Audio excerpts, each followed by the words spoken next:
Bismillahirrahmanirrahim. Assalamualaikum warahmatullahi wabarakatuh.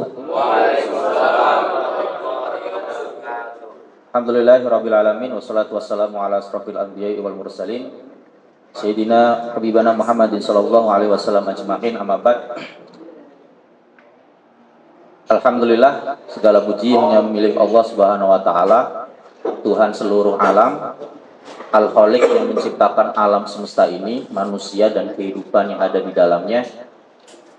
Al-Khaliq yang telah menurunkan Islam melalui Nabi Muhammad sallallahu alaihi wasallam beserta syariat dan aturan-aturan hidup di dalamnya. Al-Khaliq yang telah menjanjikan kita kehidupan yang kekal abadi, yakni di akhirat, surga Al-Firdaus insyaallah semua. Salawat dan salam senantiasa kita aturkan kepada baginda Muhammad sallallahu alaihi wasallam. Beliau adalah salah satu rasul yang mendedikasikan hidupnya senantiasa memikirkan setiap waktu umatnya dan mendoakan agar seluruh umatnya hingga akhir kelak mendapatkan syafaat dari beliau sallallahu alaihi wasallam dan tidak ada satupun yang tertinggal di nerakanya. Artinya ingin seluruh umatnya masuk surga. Dan beliaulah yang telah menunjukkan kepada kita bagaimana jalan orang-orang yang bertakwa, yaitu jalannya orang-orang yang lurus di atas agama Islam yang mulia ini. Alhamdulillah, teman-teman obrolan pemuda yang dirahmati Allah Subhanahu wa taala, kami seperti biasa dari penyelenggara obrolan pemuda mengucapkan terima kasih atas kehadiran kawan-kawan dan teman-teman semua di sore hari ini di salah satu kafe yang insya Allah menjadi tempat yang pada majelis ini dinaungi malaikat-malaikat Allah Subhanahu wa taala. Seperti biasa ya, bahwa obrolan pemuda bagi kawan-kawan ataupun teman-teman yang baru hadir pada edisi kali ini, obrolan pemuda adalah obrolan yang memang ditujukan untuk para pemuda-pemuda, baik mahasiswa maupun pemuda umum yang berada di Jakarta dan sekitarnya, untuk berdialog, mengobrol tentang topik-topik yang hangat di kalangan pemuda. Kita alhamdulillah sudah berjalan beberapa episode, ya, beberapa pertemuan. Nah, hari ini ada pertemuan kita ketiga. Kita akan coba untuk ngobrolin terkait keluh kesah kehidupan berbangsa dan bernegara ini di umur kita yang merdeka ke berapa sekarang? 79 tahun, hampir 8 dasawarsa. Gitu ya. Dan umur kita itu sudah melewati umurnya Rasul, 63. Jadi harusnya umur kita ini semakin dekat kepada orang-orang yang takwa. Orang kalau semakin tua kan harusnya semakin takwa ya. Nah, begitu pula bangsa dan negara kalau semakin tua harusnya semakin takwa. Ya.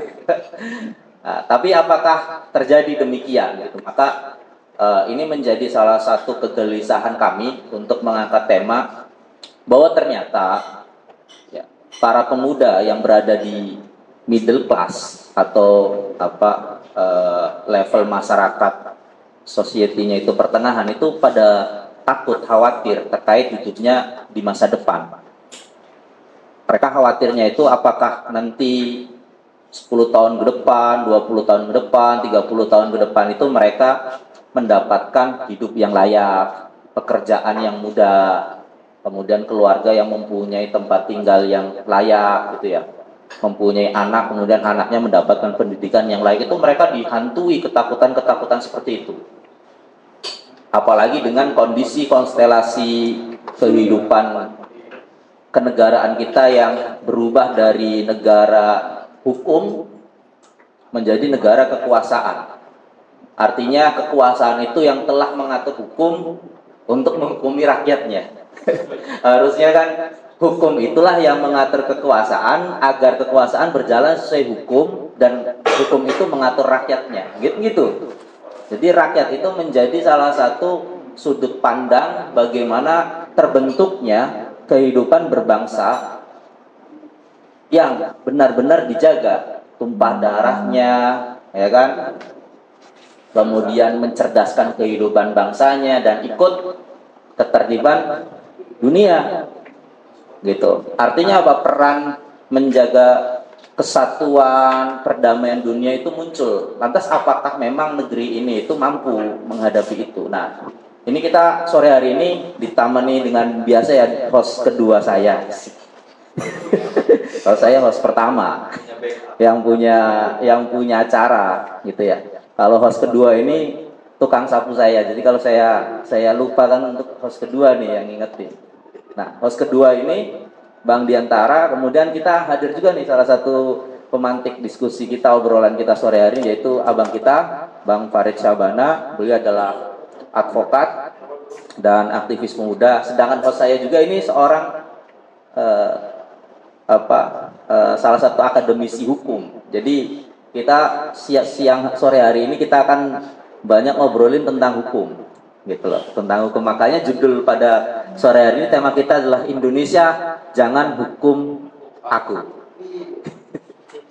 Ya, kembali kenapa Indonesia Jangan Hukum Aku? Karena tadi hukum itu bukan hanya berkaitan, kawan-kawan sekalian, teman-teman obrolan pemuda, hukum itu bukan hanya berkaitan berbicara Anda bersalah, Anda dipidana. Itu bukan, tapi hukum itu jangan sampai kehidupan kita ke depan di masa depan itu merasa terbebani akibat dari kebijakan hukum, regulasi, legislasi yang menjadikan kita itu khawatir dan takut. Bener gak? Gitu. Apalagi generasi kita ini adalah generasi yang dibayang-bayangin masa lalu dan ketakutan akan masa depan. Gitu. Nah, maka ini ngobrol dulu sama Bang Didi lah sebelum ke pemantik ya. Ini lagi rame-rame nih Bang Didi nih tentang MK disandingkan dengan legislatif, baliknya menggunakan standar MA, Mahkamah Agung ya, terkait putusan nomor 60 dan 70, sehingga menimbulkan keributan ya, polemik antara MK dengan balik. Sebenarnya itu gimana sih pola tata kelola yang benar gitu loh, yang sesuai dengan konstitusi bangsa ini gitu, biar teman-teman di sini itu mendapatkan background informasi terlebih dahulu.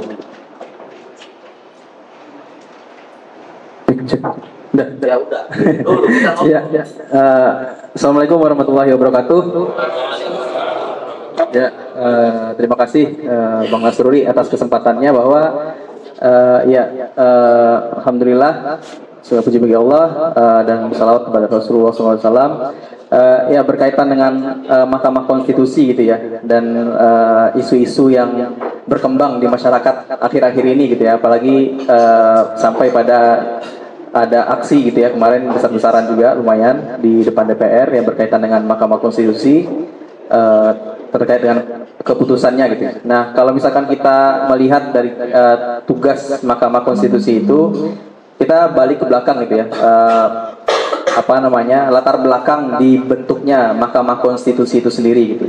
Bahwa dulu Mahkamah Konstitusi itu dibentuk adalah salah satu yang melatar belakangnya adalah reformasi tahun 1998. Jadi pada saat itu salah satu tuntutannya adalah karena kekuasaan presiden itu terlalu besar gitu ya. Jadi sebelum 98 itu kita tidak mengenal trias politika. Tapi di negara kita tidak menerapkan trias politika artinya. Ya, jadi ada legislatif, yudikatif dan eksekutif gitu.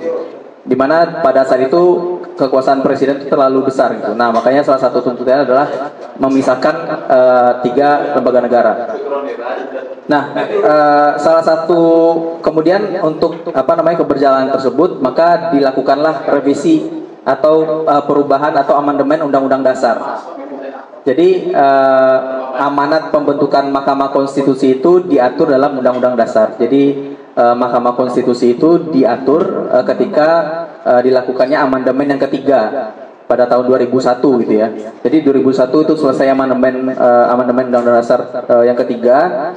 Nah, di pasal 24 ya, di pasal 24 ayat 2 dan pasal 24C Undang-Undang Dasar 1945.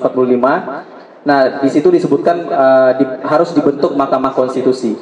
Di mana di Undang-Undang Dasar 1945 itu juga disebutkan bahwa wewenang dari Mahkamah Konstitusi itu sendiri adalah untuk gitu ya. Yang pertama adalah untuk menguji undang-undang terhadap undang-undang dasar. Jadi apabila ada undang-undang yang dianggap bertentangan dengan undang-undang dasar gitu ya, undang-undang yang disahkan di negara kita kemudian bertentangan dengan undang-undang dasar, maka masyarakat itu mempunyai hak untuk melakukan judicial review. Artinya menggugat gitu ya undang-undang tersebut untuk diujikan ke Mahkamah Konstitusi.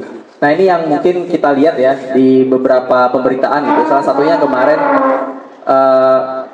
yang melatar belakangi aksi kemarin gitu ya, itu salah satu putusan yang berdasarkan judicial review terhadap undang-undang pilkada. Kemudian yang kedua, tugas Mahkamah Konstitusi itu sendiri adalah mengatasi sengketa kewenangan gitu ya, kewenangan lembaga negara yang kewenangan tersebut ditentukan oleh undang-undang. Kemudian yang ketiga adalah bahwa untuk menangani sengketa pemilu. Nah, ini juga salah satu salah satu peran penting juga ya Mahkamah Konstitusi di Indonesia gitu ya. Di mana apabila ada pemilu gitu ya, pemilihan umum ataupun pemilihan presiden, sengketa-sengketanya itu akan dibahas di Mahkamah Konstitusi. Jadi memang tugas Mahkamah Konstitusi di Indonesia sendiri itu ya lumayan besar gitu. Cuman memang kalau misalkan kita lihat yang menarik adalah perkembangan terbaru ini, Bang Nas, bahwa ada rencana gitu ya, ada rencana untuk memperbarui atau merevisi undang-undang tentang Mahkamah Konstitusi. Jadi di tahun 2003 undang-undang melalui Undang-Undang Nomor 24 tahun 2003 tentang Mahkamah Konstitusi itu yang menjadikan yang menjelaskan bagaimana tupoksi Mahkamah Konstitusi itu sendiri gitu ya.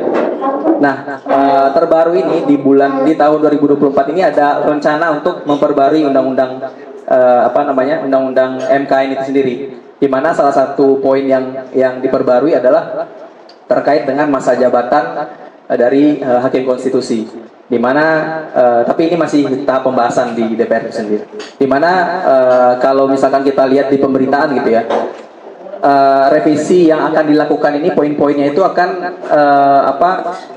memiliki dampak terhadap independensi hakim konstitusi itu sendiri, di mana kalau misalkan kita lihat dari undang-undang Mahkamah MK ya, undang-undang MK, hakim konstitusi itu menjabat selama 10 tahun. Nah, dengan adanya rencana revisi ini bahwa ketika hakim MK itu sudah menjabat selama 5 tahun, maka dia harus meminta izin atau meminta izin kepada lembaga yang mengusulkannya. Jadi memang hakim konstitusi ini diusulkan oleh 3 lembaga, DPR, kemudian Mahkamah Agung dan Presiden. Jadi ketika dia sudah mencapai 5 tahun, dia harus minta izin apakah jabatannya itu akan diperpanjang atau tidak. Nah, ketika ada persyaratan seperti ini, tentu nanti ada peluang bahwa Mahkamah Konstitusi hakim konstitusi ini akan putusan-putusan yang dikeluarkan itu bisa berpeluang mengikuti keinginan dari 3 lembaga ini gitu. Kepentingan kepentingan itu gitu. Sehingga ini juga jadi bahan bahan diskusi kita juga nanti. Ini menarik juga di poin ini gitu, Bang. Jadi mungkin itu dulu yang terkait dengan informasi awal. Berarti dalam hal ini Mahkamah Konstitusi itu adalah lembaga tertinggi yang menjaga konstitusi. Dan legislatif, eksekutif, yudikatif di bawahnya itu harus mengikuti kebijakan yang dikeluarkan oleh Mahkamah Konstitusi gitu ya. Ya, jadi berkaitan dengan misalkan ada judicial review, kemudian Mahkamah Konstitusi mengeluarkan putusannya, maka sifat putusan dari Mahkamah Konstitusi adalah final dan mengikat. Jadi langsung harus dilaksanakan pada saat itu juga gitu. Ya. Karena ini penting, kenapa kawan-kawan, teman-teman sekalian harus disampaikan background informasi ini, karena biar tahu bahwa sesungguhnya yang masih diharapkan untuk tata kelola kenegaraan ini ya puncaknya ada di Mahkamah Konstitusi. Ketika Mahkamah Konstitusinya itu menjadi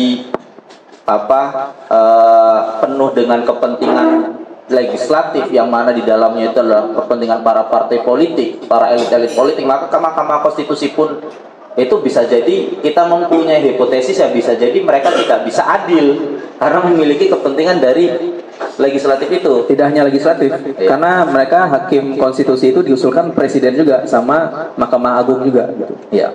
Maka pertanyaannya, benar gak kalau seperti ini bahwa rakyat itu akan merasakan kemerdekaan sesungguh-sungguhnya. Nah, ini yang akan dipantik oleh abang kita nih dari sudut pandang lapangan, karena kalau advokat itu kan terjunnya dengan masyarakat langsung nih menghadapi gugatan-gugatan dan permasalahan-permasalahan di lapangan. Maka pertanyaan sederhananya, Bang Farid, dari penglihatan abang nih, apa sih yang dimaksud dengan kemerdekaan hukum yang masyarakat itu rasakan gitu ya? Dan selama ini produk-produk hukum menurut penglihatan abang nih, itu memang benar-benar sudah mengarahkan kepada masyarakat yang menjadi objek hukum lebih aman, atau malah masyarakat itu menjadi lebih takut karena ada hukum-hukum yang baru yang dikeluarkan? Silakan abang, mungkin ya 20-30 tahun cerdaskanlah ini kawan-kawan, teman-teman obrolan pemuda sore hari ini biar pinter ini. Silakan abang. Ya, bismillahirrahmanirrahim. Assalamualaikum warahmatullahi wabarakatuh. Alhamdulillahirabbil alamin wassalatu wassalamu ala asrafil anbiya'i wal mursalin wa alihi wa sahbihi ajmain, amma ba'd. A'udzu billahi minasyaitonir rajim. Bismillahirrahmanirrahim. Rabbi shrah li sadri wa yassir li amri wahlul 'uqdatam min lisani yafqahu qawli. Alhamdulillah tsumma alhamdulillah. Assalamualaikum ya Rasulullah. Allahumma sholli wa sallim wa barik alaih. Ya, alhamdulillah, terima kasih sebelumnya. Sebelum menjawab pertanyaan dari host Bang Nasruri, alhamdulillah sudah diberikan kesempatan ya, waktu dan tempat untuk bisa bersua bersama rekan-rekan dan teman-teman yang tidak saya bisa sebutkan satu persatu. Tapi alhamdulillah beberapa mukanya sudah sangat familiar dengan saya, kalau masih mengenali ya. Kayak Bang di depan kita nih, Bang Adit ya. Lalu kemudian, saya juga baru kenal tuh Bang Eman, Tio, Bang Rama nih baru kenal. Dan teman-teman yang lain. Bang Aziz, tanpa mengurangi rasa hormat saya ucapkan alhamdulillah, terima kasih teman-teman sudah datang, sudah hadir di acara OP nih Bang. Tadi dijelaskan oleh Bang Nas, dan juga di sebelah saya ada Bang Diantara, ternyata akademisi ya? Akademisi. Wah, akademisi. Berarti gelarnya lebih banyak dari saya kayaknya. Wah, gelarnya panjang Pak, gelaran dia. Oh, gelarnya banyak. Ya, gelarnya lebih banyak nih akademisi, jadi perspektif akademisi. Jadi benar tadi kata Bang Nas, mungkin beliau nanti bisa melengkapi dari sisi perspektif akademisi hukumnya ya gitu. Nah, kalau balik lagi ke pertanyaan tentang kemerdekaan hukum di Indonesia, kan sederhananya kita lihat kemerdeka itu dari makna definisinya ya. Definitifnya apa sih? Kalau paling lebih mudah lagi, kalau kita sering googling, searching KBBI ya, merdeka kan itu makna tersirat ya, adalah lepas dari segala tuntutan atau lepas dari segala pengaruh, belenggu. Kita lepas dari segala belenggu. Negeri ini kalau dikaitkan dengan konteks Indonesia, apakah lepas dari segala belenggu, lepas dari segala tekanan, dan seterusnya, itu kan kita bisa menalar, kita bisa mengindra lebih jauh. Kalau ada yang bilang, ada yang mengatakan hari ini di forum yang luar biasa ini, OPD, negeri kita baik-baik saja, ya berarti sudah selesai kita, ya. Iya. Kan kita mau nanya nih, negeri kita baik-baik aja nggak? Enggaknya yakin nggak yakin? Negeri kita sedang baik-baik saja apa tidak? Kan gitu, pemuda tuh begitu kan? Darah muda kan? Darahnya para remaja. Ya. Roma Irama bilang begitu tuh. Coba lanjutin lagi Bang Aziz selanjutnya. Lupa ya. Negeri kita sedang tidak baik-baik saja. Jadi kalau dikatakan apakah hari ini sedang merdeka? Belum. Apakah hari ini sedang merdeka? Belum. Itu mantap jawabannya. Jadi saya kalau saya jawab, udah jawab belum? Gak usah. Kita belum merdeka loh. Tadi di case awal tuh langsung kategori kasus tentang RUU Pilkada ya, Bang Diantara ya. Dinamisasi atau dinamika politik di RUU Pilkada. Kan kalau kita perhatikan kemarin itu, ada orasi tuh dari komika tuh, Abdul Arsyad ya. Mereka marah, kita marah, kenapa? Karena kita dianggap tolol.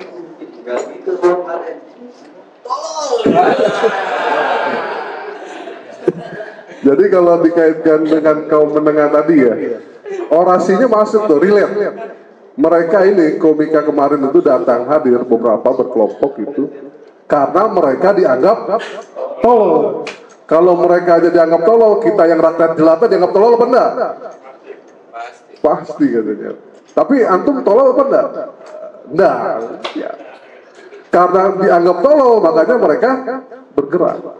Nah, itu sisi psikologi masanya.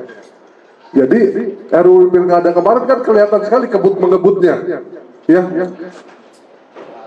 Sempat down, wah ternyata yang bisa mengusulkan calon pemimpin daerah gubernur itu hanya parpol yang punya kekuatan 20% di DPRD. Tapi MK menganulir itu, sederhananya begitu. Menganulir dengan apa? Nggak harus 20%, tapi cukup 7,5%. Cukup 7,5% sudah cukup untuk bisa mencalonkan calon kepala daerah. Calon kepala daerah melalui putusan PUU 60 atau 70 ya. Yang 60 kalau nggak salah, yang 7,5%. Nah, bayangkan, MK mengeluarkan putusan itu sehari berikutnya apa? Ada pembahasan tentang RUU Pilkada yang ingin menganulir keputusan MK. Bayangkan, sehari. Teman-teman masih ingat nggak tentang RUU Cipta Kerja? Udah nggak jadi RUU lagi, udah jadi undang-undang deh. Tentang RUU yang sudah jadi undang-undang IKN, diputuskan kayak bagaimana prosesnya itu.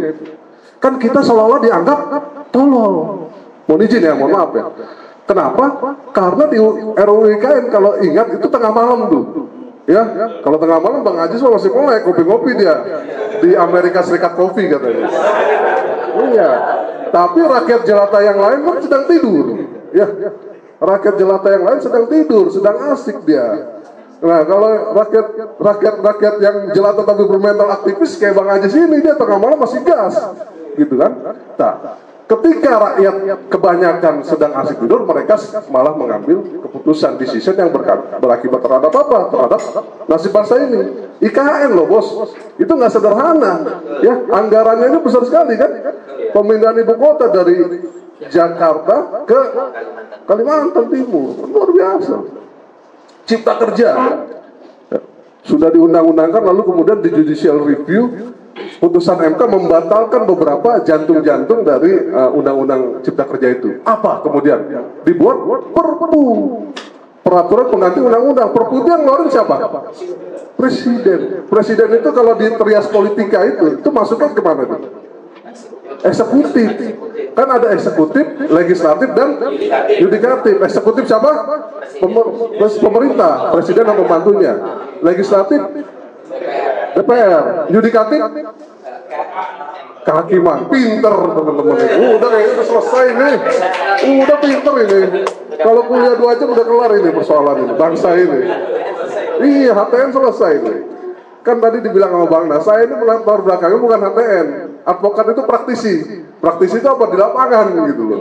Nah teman-teman ternyata lebih banyak paham kan terkait problem HTN. Nah akademisi ini kan tadi beliau juga sampaikan. Tapi yang antum jelaskan tadi sudah benar. Trias politika itu ada 3 tadi. Itu separation of power, pembagian kekuasaan. Fungsinya untuk apa? Check and balances. Kan begitu. Bayangkan. Kalau eksekutif, legislatif, yudikatif, mereka konsolidasi. Jadinya kayak apa? Bubar. Konsolidasi tuh. Ya kan harusnya separation of power, pembagian kekuasaan, check and balances, satu sama lain saling mengontrol toh. Tapi kalau mereka konsolidasi demi kepentingan segelintir elit, kayak apa negara? Diktator. Nah, otoritarian ya. Otoritarianisme. Apa maunya segelintir kelompok itu yang kita sebut sebagai sering oligarki. Ini calon oligarki ada di sini nih katanya. Katanya calon-calon oligarki. Oligarki paham ya? Definisi oligarki ya. Konsentrasi kekuasaan dan konsentrasi kekayaan ada di segelintir orang. Nah, kita sebut sebagai oligarki. Nah, bayangkan kalau separation of power, trias politika tadi, lembaga tiga tadi berkonsolidasi untuk mengamankan apa? Kepentingan sang oligarki. Jadi apa negara? Jadi gini, kita dianggap tolong. Rela nggak dianggap tolong? Enggak, gitu. Ya, kalau rela ya silakan Anda aja, saya sih nggak mau. Gitu. Nah, sudah paham dalam konteks itu. Jadi sistematika hukum itu sebenarnya sederhana, 3 aja yang saya pahami ya. Nanti kalau dikoreksi atau dilengkapi oleh Bang Diantara atau Bung Diantara. Pertama tentang normanya itu aturan ya, sistematika hukum. Yang kedua itu aparatur penegak hukumnya. Yang ketiga itu kesadaran masyarakatnya. Nah, norma, aparat, dan kemudian kesadaran masyarakat, ketiga ini kira-kira baik-baik saja atau enggak? Baik-baik saja atau enggak? Bukan yakin, nggak yakin, tadi yakin gimana sih? Coba deh, ini ada tukang bakso ya? Mohon izin panitia, mohon maaf sekali lagi, air putihnya dong, serut kopi, tolong. Ketiganya baik-baik saja apa enggak? Enggak baik-baik saja. Norma tahu ya? Aturan perundang-undangannya. Kira-kira tadi disebutkan ada negara kekuasaan, ya, ada negara kekuasaan, ada hukum yang mengatur tentang kekuasaan, ada kekuasaan yang mengatur tentang hukum. Mahstat istilahnya ya, hukum yang mengatur. Restat itu negara hukum loh. Aneh aja diingetin loh Pak Rusdi. Restat itu negara hukum, Mahstat itu negara kekuasaan. Oke, siap. Hari ini kita di mana ini posisinya? Restat atau Mahstat? Mahstat. Pintar, cerdas dia. Besok nih jadi pembicara ya. Pokoknya yang cerewet deh hari ini penonton jadi pembicara besok ya. Depan depan. Posisi kita Restat negara hukum atau Mahstat negara kekuasaan? Negara. Restat. Yakin? Abang siapa kita? Gak apa-apa. Abang? Tapi kenyataannya dari situ. Ya, ragu-ragu ya. 50-50 lah ya. Restat atau Mahstat. Secara formal, secara normatif di atas kertas kita menganut Restat ini, Undang-Undang Dasar, asas legalitas tadi ya. Tolong diingetin ya asas legalitas nih, Undang-Undang Dasar tuh, pasal 1 ayat 3 kalau nggak salah. Indonesia berdasarkan negara hukum, makanya disebut sebagai Restat. Tapi implikasinya, implementasinya, kenyataannya, de facto-nya kita sedang berada pada Mahstat negara kekuasaan. Jadi ada de jure, ada de facto. De jure itu di formil lah ya, normatif di atas kertas. De facto-nya kenyataannya. Nah, kenyataannya itu yang hari-hari kita rasakan. Nah, yang setiap hari ini kita rasakan, termasuk itu tadi dinamika RUU Pilkada. Kan kita luar biasa tuh dianggap tolol. Jadi kalau menyambung ya, nanti sebelum mungkin diskusinya karena OP tadi konsepnya ngobrol, menyambung dari pernyataan Bang Nas, apakah negeri kita Indonesia ini sedang merdeka? Belum. Nggak apa-apa dong sudut pandang perspektif. Ya. Sudah merdeka atau belum? Belum. Kenapa belum merdeka? Pinter bos. Pinter bos. Panitia kasih kopi hitam. Kopi hitam lagi. Jangan pakai gula. Baru edisi ketiga loh Bang.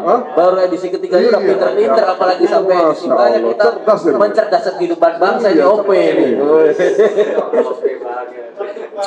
Neo-imperialisme dan neo-kolonialisme. Cerdas nih. Jangan lupa ya kopi hitamnya tadi. Itu saring nih di Aceh nih.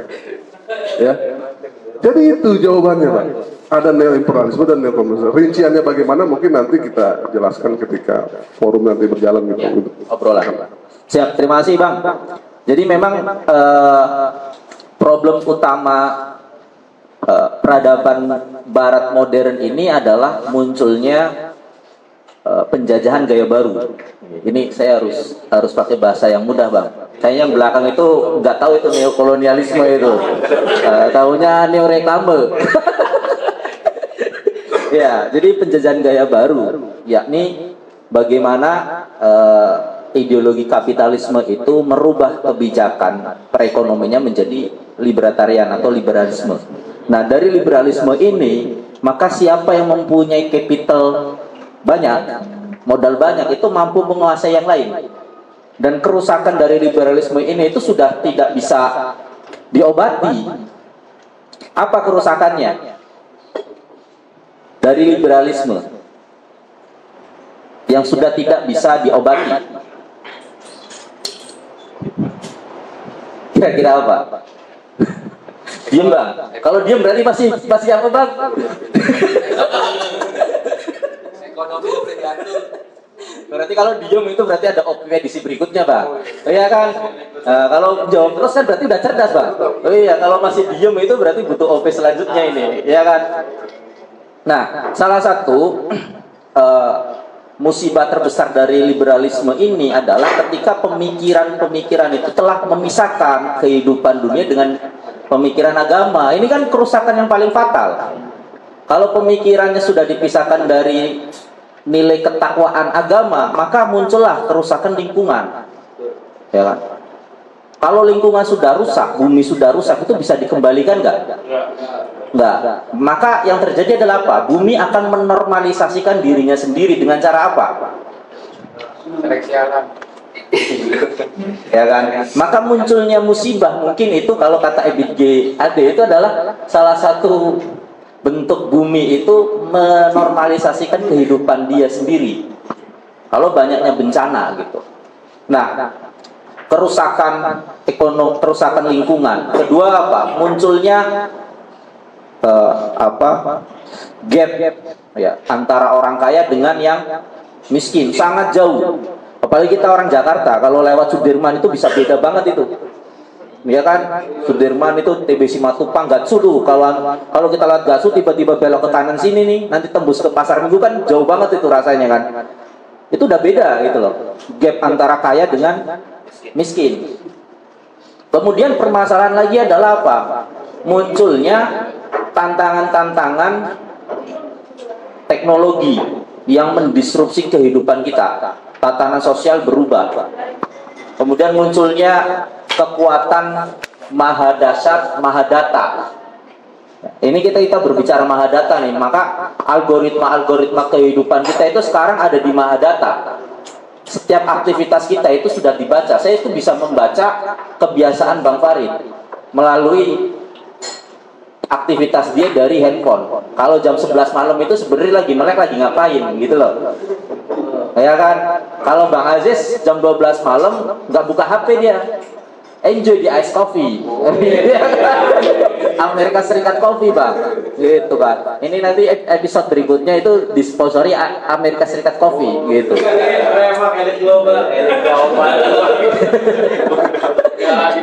Nah, maka kawan-kawan sekalian ada satu pernyataan ini sebelum nanti kita dialog ya. Ada salah satu pernyataan yang sangat menelisik ketika saya membaca pernyataan ini. Jadi yang dikemukakan oleh Yuval Harari. Beliau mengatakan bahwa di masa depan akibat dari liberalisme ini, salah satu hal yang harus dimiliki oleh setiap orang, setiap individu adalah sikap bertahan, kata dia. Sikap bertahan. Kenapa? Karena orang yang melihat kondisi di masa depan itu orang yang menghadapi sesuatu yang tidak pernah dia pikirkan. Kalau lemah imannya, bahasa saya, kalau lemah imannya dia memutuskan untuk tidak bertahan, berarti dia memutuskan untuk bunuh diri. Mudah. Berarti akan menghadapi banyak orang yang mudah bunuh diri. Maka kajian terakhir ini mengenai mental illness ya, mental health itu tinggi. Orang-orang yang mempunyai sikap depresi. Mungkin di antara kita ada yang sedang menghadapi depresi, nanti obrolkan di sini. Minimal setelah acara ini kawan-kawan itu bertahan dari rasa lapar, minimal kenyang sebentar lah. Artinya bisa bertahan gitu ya. Nah itu kuncinya adalah di bertahan. Maka tantangan kita ke depan itu bagaimana kita bertahan dalam kehidupan ini. Bagaimana kita bertahan menghadapi kekuasaan yang semakin oligark. Bagaimana kita bertahan dari gempuran sekularisasi yang memisahkan antara kehidupan dunia dengan agama. Bagaimana kita bertahan untuk tetap hidup. Nah ini kita obrolkan ya. Maka saya mempersilakan para teman-teman obrolan pemuda sore hari ini, seandainya punya keluh kesah, kemudian punya unek-unek, punya perasaan, bahkan punya terlintas dalam pikiran kok untuk tidak bertahan, sampaikan di sini. Mungkin nanti dibantu sama abang kita kan, sama Bang Farid, dikasih wejangan tuh tadi. Monggo silakan.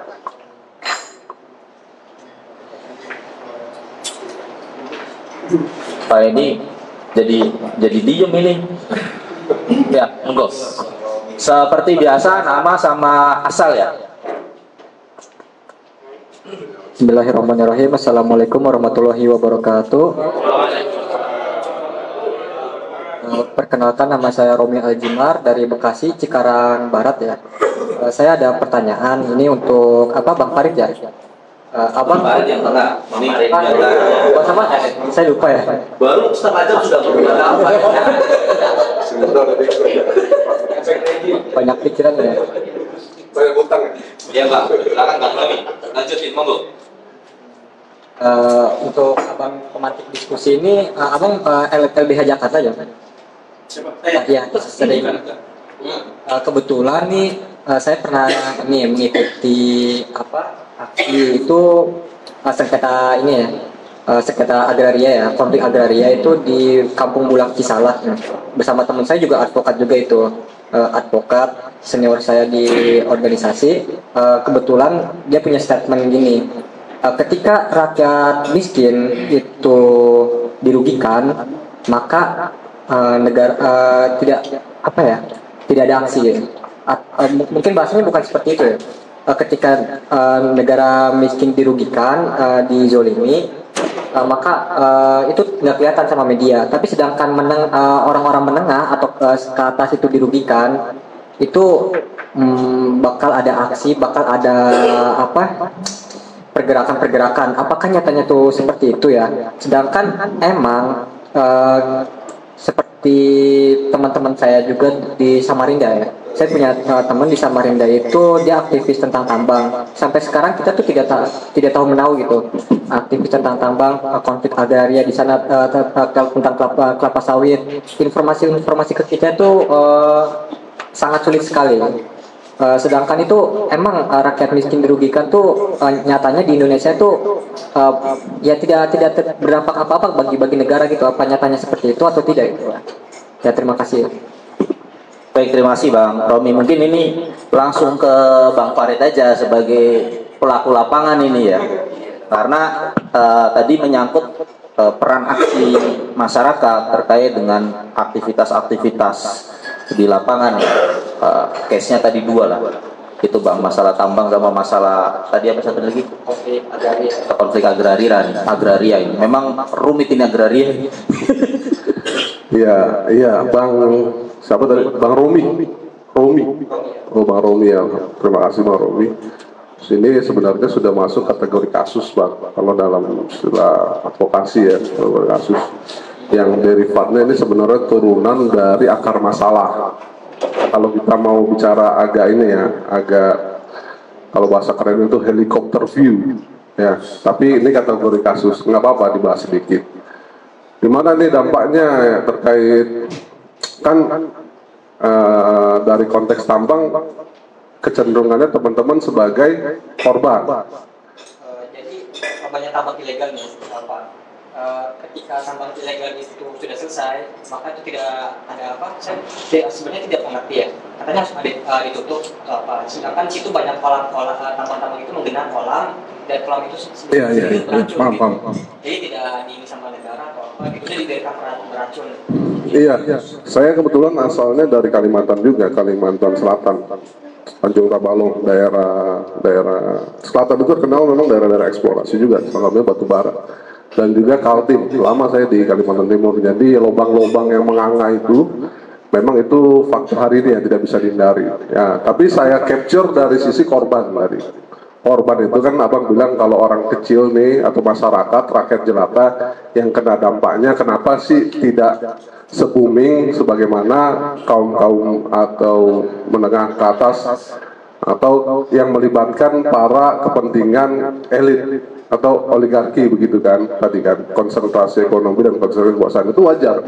Dari konteks akar masalah, rakyat selalu dijadikan korban, rakyat selalu menjadi nomor sekian. Kenapa? Posisi bergening tahu ya, bergening itu daya tawar itu rakyat paling lemah. Konsep demokrasi itu dari rakyat, oleh rakyat, untuk rakyat. Nah, Benjamin apa tuh, Presiden Amerika, Benjamin Lincoln kalau nggak salah, bilang begitu. Tapi de facto-nya, apakah dari rakyat? Tidak. Ada representasi toh, melalui apa? Trias politika tadi, ada representasi yang dianggap representasi melalui eksekutif maupun legislatif dan cabang kekuasaan kehakiman tadi itu mewakili rakyat. Jadi kita ini seolah-olah hari ini sudah direpresentasikan. Kalau sebut rakyat, ya perwakilannya siapa itu? Anggota dewan, anggota legislatif maupun eksekutif. Nah, posisi rakyat bagaimana hari ini? Ya sudah terwakili. Anda memilih waktu itu serangan Fajar itu, ya 50.000, 100.000 itu sudah mewakili representasi mereka. Jadi kalau mereka berbuat apapun itu yang tidak menguntungkan rakyat, diambil loh. Kan secara tidak langsung kalau dibaca skema tadi, konfigurasi politik tadi, kan input, proses dan outputnya seperti itu dinamikanya. Apalagi ketika cabang-cabang kekuasaan tadi yang terpisah tadi berkoordinasi atau berkonsolidasi dengan cabang-cabang pemilik kapital, pemilik modal, yang mereka itu punya kepentingan dari sisi bisnis, baik bisnis pertambangan, agraria, bisnis apapun itu. Nah, mereka punya kepentingan kepentingan yang lebih besar. Kalau di flashback di awal 2014 ke belakang itu, waktu saya di Kaltim, itu banyak penambang-penambang kecil.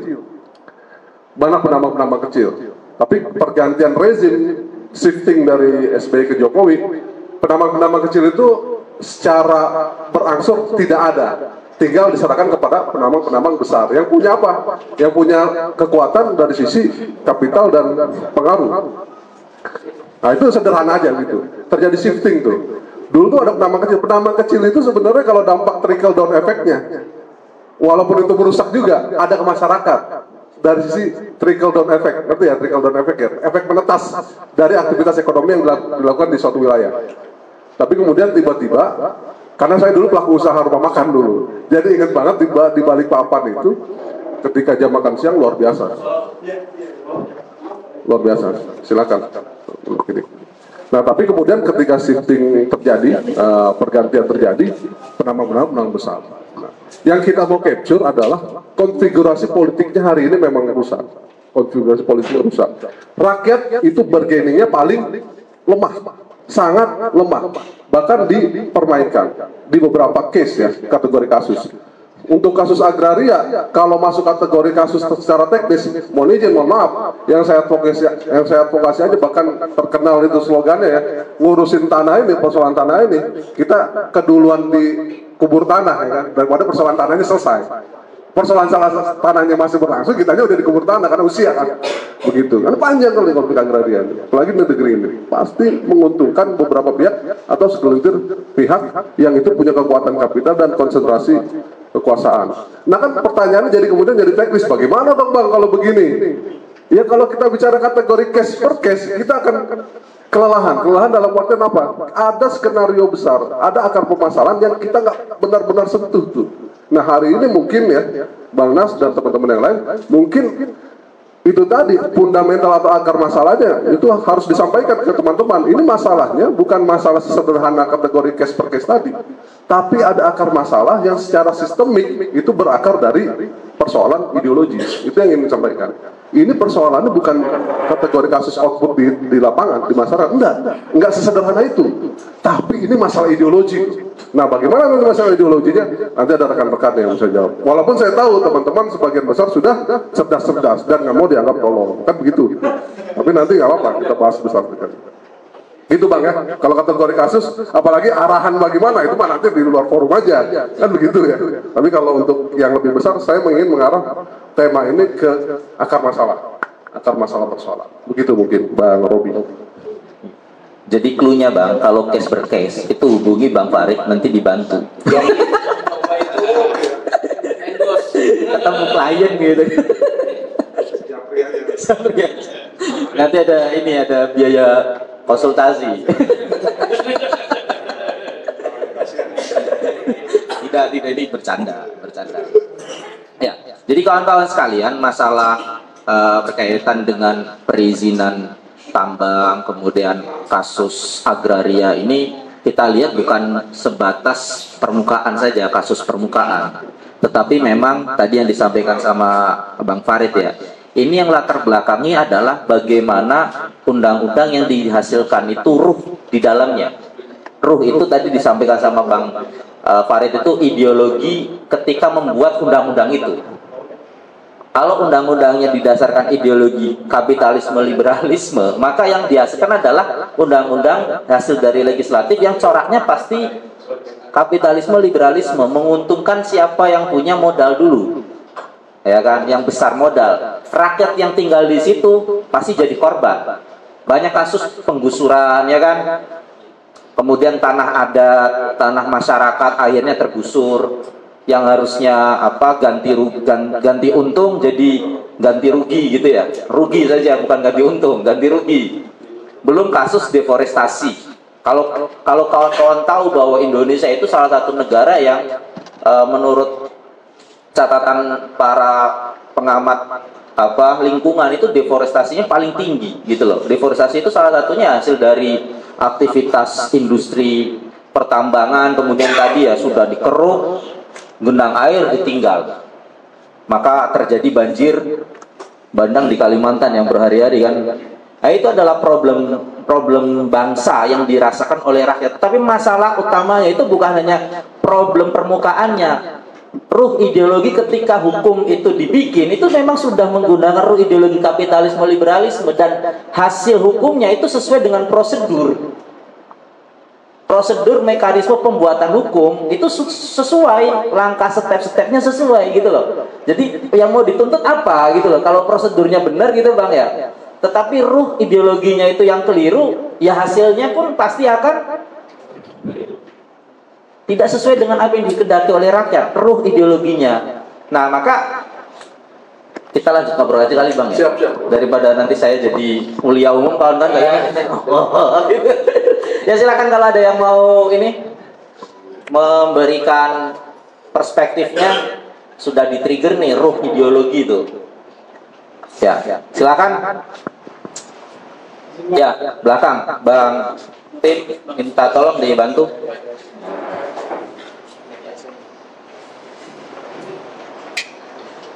Silakan sebutkan nama sama asal ya. Tempat. Silakan. Bisa berdiri biar. Assalamualaikum warahmatullahi wabarakatuh. Selamat sore teman-teman. Perkenalkan, nama saya Umar Syahril Samaji, asal dari Ciputat. Kebetulan dari Maluku tapi kuliahnya di Ciputat, Bang. Satu kata dari saya, mendengarlah dengan telinga toleransi, berbicara dengan bahasa cinta, sebab apabila cinta sudah dibungkam, jangan harap keadilan akan datang. Nah, saya ingin bertanya kepada Abang selaku pematik atau narasumber di sini, apakah sudah sepantasnya demokrasi kita itu memerlukan adanya banyaknya partai politik? Karena kita ketahui bersama bahwa banyaknya partai politik ini sangat menggaduhkan ekstensi dan keterwakilan suara rakyat di parlemen, karena lagi-lagi seseorang ingin menyuarakan aspirasi-aspirasi masyarakat dari kalangan bawah, tetapi yang terhalang adalah suara partainya, kepentingan partainya terlebih dahulu, baru itu donaturnya, habis itu dari kepentingan rakyat. Jadi kepentingan rakyat itu berada pada tingkat level yang paling bawah. Nah, untuk itu saya ingin bertanya kepada Abang selaku pemateri, nah, mungkinkah partai politik harus dibubarkan? Harus ada 2 partai aja atau oposisi dan pemerintah? Nah, karena melihat dari sistem-sistem kenegaraan dari Amerika Serikat ataupun negara-negara maju itu memiliki 2 partai saja. Nah, kemungkinan dari Abang, apakah partai ini harus dibatasi ataupun lebih banyak lagi, karena suhu politiknya kan kurang bagus juga kalau banyaknya partai politik untuk mencapai Indonesia Emas 2045. Terima kasih. Terima kasih. Tadi siapa Bang nama? Umar. Oh, Bang Umar. Baik, terima kasih Bang Umar. Ini memang diskusi mengenai partai politik ini mencuat beberapa waktu belakang ini. Jadi biar kawan-kawan yang di sini tahu ya. Jadi beberapa waktu lalu itu Habib Imam Besar, biar jangan nyebut nama ya, Imam Besar saja kan, itu menyampaikan bahwa Indonesia itu sebenarnya harusnya 2 partai saja gitu loh, daripada membentuk keributan-keributan seperti ini. Nah, mungkin ini implikasinya kan diskusi dialektika di kawan-kawan ya. Cuma pernyataan itu pun adalah pernyataan yang sudah lama pernah digulingkan juga, bahwa Indonesia itu ya mengacu pada demokrasi di Amerika, yakni 2 partai, Republik sama Demokrat. Ya, meskipun ya 2 partai juga itu menjadi suatu ancaman gitu ya. Maka yang bergulir sekarang diskusi-diskusi di lapangan ya, apakah perlu Indonesia 2 partai saja? Yang oposisi PDIP sebut aja begitu ya, itu kan. Kemudian yang koalisi Indonesia plus kan ya.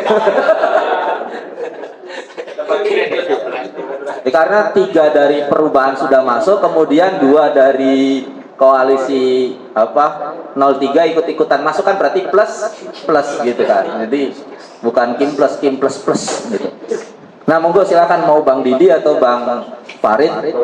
Ya, Bang Didi gitu. Apakah perspektif meleburkan banyak partai menjadi 2 partai itu suatu solusi efektivisme atau malah bubarkan saja semua partai, kita jadi kerajaan lagi, kerajaan Nusantara baru gitu ya. Kan kita sudah punya Raja Jawa kan, tinggal diangkat saja sama, saya siap jadi Prabu atau Senopati lah. Kita keluar nggak aman, Pak. Kalau antum merasa gak aman, apalagi saya.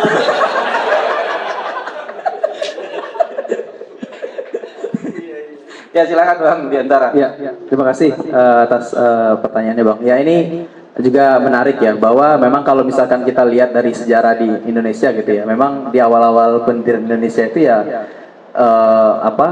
partai-partai itu sudah banyak juga gitu kan. Baru pada pemilu belakangan gitu ya, partai-partai yang banyak multipartai itu, sistem multipartai itu kemudian dilebur menjadi 3 partai gitu kan. Ada partai PDI gitu ya, yang belum ada perjuangannya, kemudian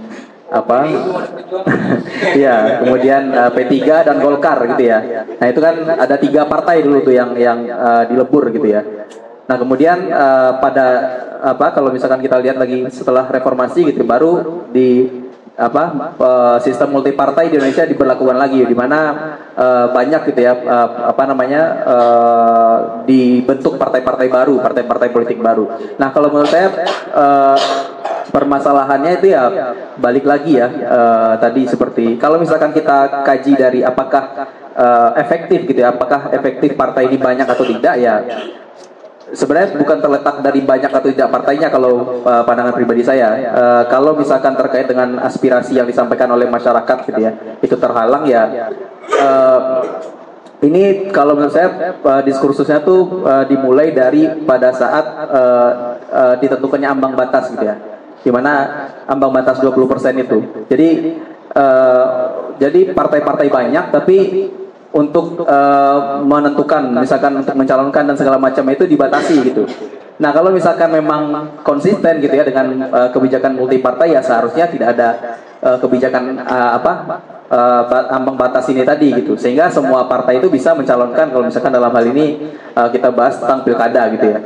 Nah, tapi balik lagi kalau misalkan tadi seperti yang sudah disinggung oleh Bang Farid gitu ya, bahwa di sini diskursusnya itu bukan lebih kepada apakah efektif atau tidak multi partai atau dua partai gitu di sistem kenegaraan kita gitu. Tapi balik lagi, apakah ideologi yang ada yang diemban oleh partai itu sendiri bagaimana seperti itu?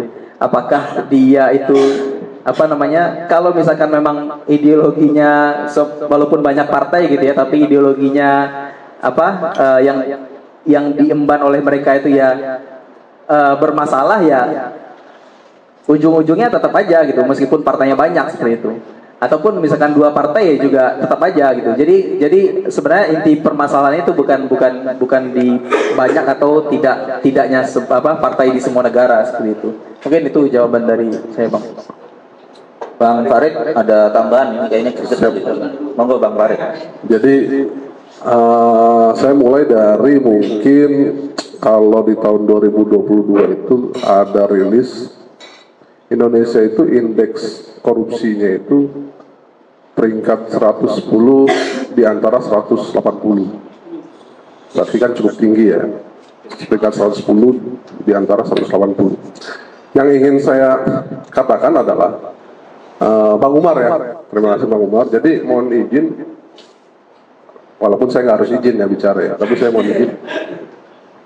Yang ingin saya katakan adalah indeks korupsi tinggi itu berada di level, kalau dikatakan lembaga negara yang mana?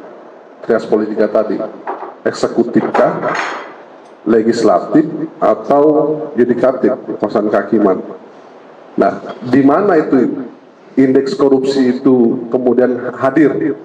Apakah di satu lembaga negara saja, misalkan di legislatif, sehingga persoalannya secara parsial bisa ditangkap ini negeri ini adalah persoalan korupsi di lembaga ranah legislatif, ataukah di lembaga negara yang lain, lembaga kekuasaan yang lain? Kan hari ini semua lembaga negara, ya kan, ada case korupsi, betul nggak? Baik di sisi eksekutif, legislatif, pusat kehakiman, bahkan aparat. Kalau 1-2 orang yang melakukan korupsi kita bisa bilang sebagai oknum.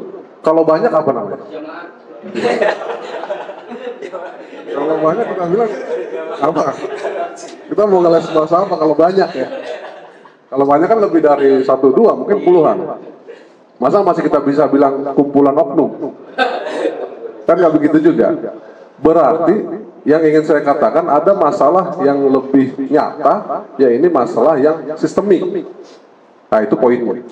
Ada masalah yang lebih nyata dibandingkan masalah parsial tadi, lembaga negara ke lembaga negara. Oh ini kayaknya ranahnya legislatif aja lah, kita kekurangan keterwakilan aja nih, makanya kita pecah menjadi multi partai begitu tuh, banyak partai. Atau kita persempit menjadi sedikit partai sebagaimana di luar negeri. Walaupun konsep multi partai dan less kurang atau sedikit partai itu secara experience Indonesia pernah mengalami itu. Zaman Orba itu 3 partai toh, iya, zaman Orba. Pasca Orba tumbang jatuh, kita sempat puluhan, 50 atau lebih gitu, multi partai. Nah, kalau kita menganggap persoalan negeri ini adalah persoalan keterwakilan di lembaga legislatif, bobroknya adalah di lembaga legislatif. Tapi yang saya ingin capture adalah tadi dari indeks korupsi tadi, lembaga negara mana yang tidak terkena korupsi hari ini? Ada nggak? Aparatur negara mana di negeri ini yang tidak terkena case korupsi? Tuh. Pak RT, udah mulai Pak RT di bawah-bawah kan, nanti Pak RW ya kan, banyak. Tidak bisa kita sebut sebagai oknum dong, kita sebut sebagai sistemik. Sepakat dulu itu Bang Umar ya. Saya kalau sebut nama-nama Umar ini agak ngeri-ngeri sedap ini.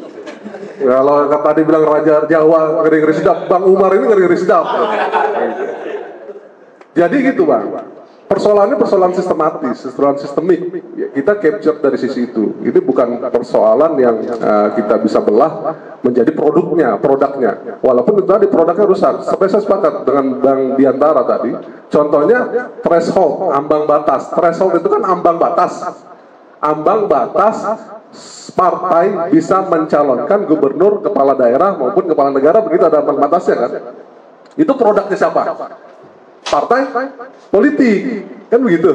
Itu produk tuh, produk dari sisi derivat turunannya itu produk yang dihasilkan dari sistem kita hari ini begitu. Belum lagi produk-produk lain, RUU Cipta Kerja, RUU apa kemarin IKN, Tapera ya, Tapera tahu ya, kita ini disisihkan gaji-gaji kita yang pegawai-pegawai ini, lalu kemudian sampai puluhan tahun dianggap bisa punya rumah. Lalu kemudian Ciptaker dan lain-lain, itu produk hukum. Nah, produk hukum itu lahir dari apa? Kalau kita nggak jujur, kalau kita polos-polos baik, kalau kita mau dianggap tolol, ya ini hukum Bang, ini normatif seperti ini, jalannya seperti itu. Berarti kita tidak bisa menalar atau mengindra secara mendalam bahwa persoalan ini persoalan menjangkau pada akar masalah. Ada yang lebih genting. Apa ini persoalan sistem? Makanya saya sebut tadi masalah ideologi. Ya mungkin nggak familiar ya, neoimperialisme, neokolonialisme, kapitalisme. Tapi kita mesti mengatakan masalahnya di situ sebenarnya. Kita harus jujur. Kalau kita berkutat pada masalah produk hukum, kita nggak akan ketemu keluar akar masalahnya. Tapi kalau kita berani menjauh dari box ini, out of the box, oh ini masalah sistem nih. Masalah sistem. Kenapa? Karena semua lembaga negara separation of power, tadi yang saya bilang, konsolidasi Bang. Bayangkan loh, konsolidasi kekuasaan. Ngeri nggak sebagai rakyat? Harusnya ngeri. Konsolidasi kekuasaan ngerti nggak?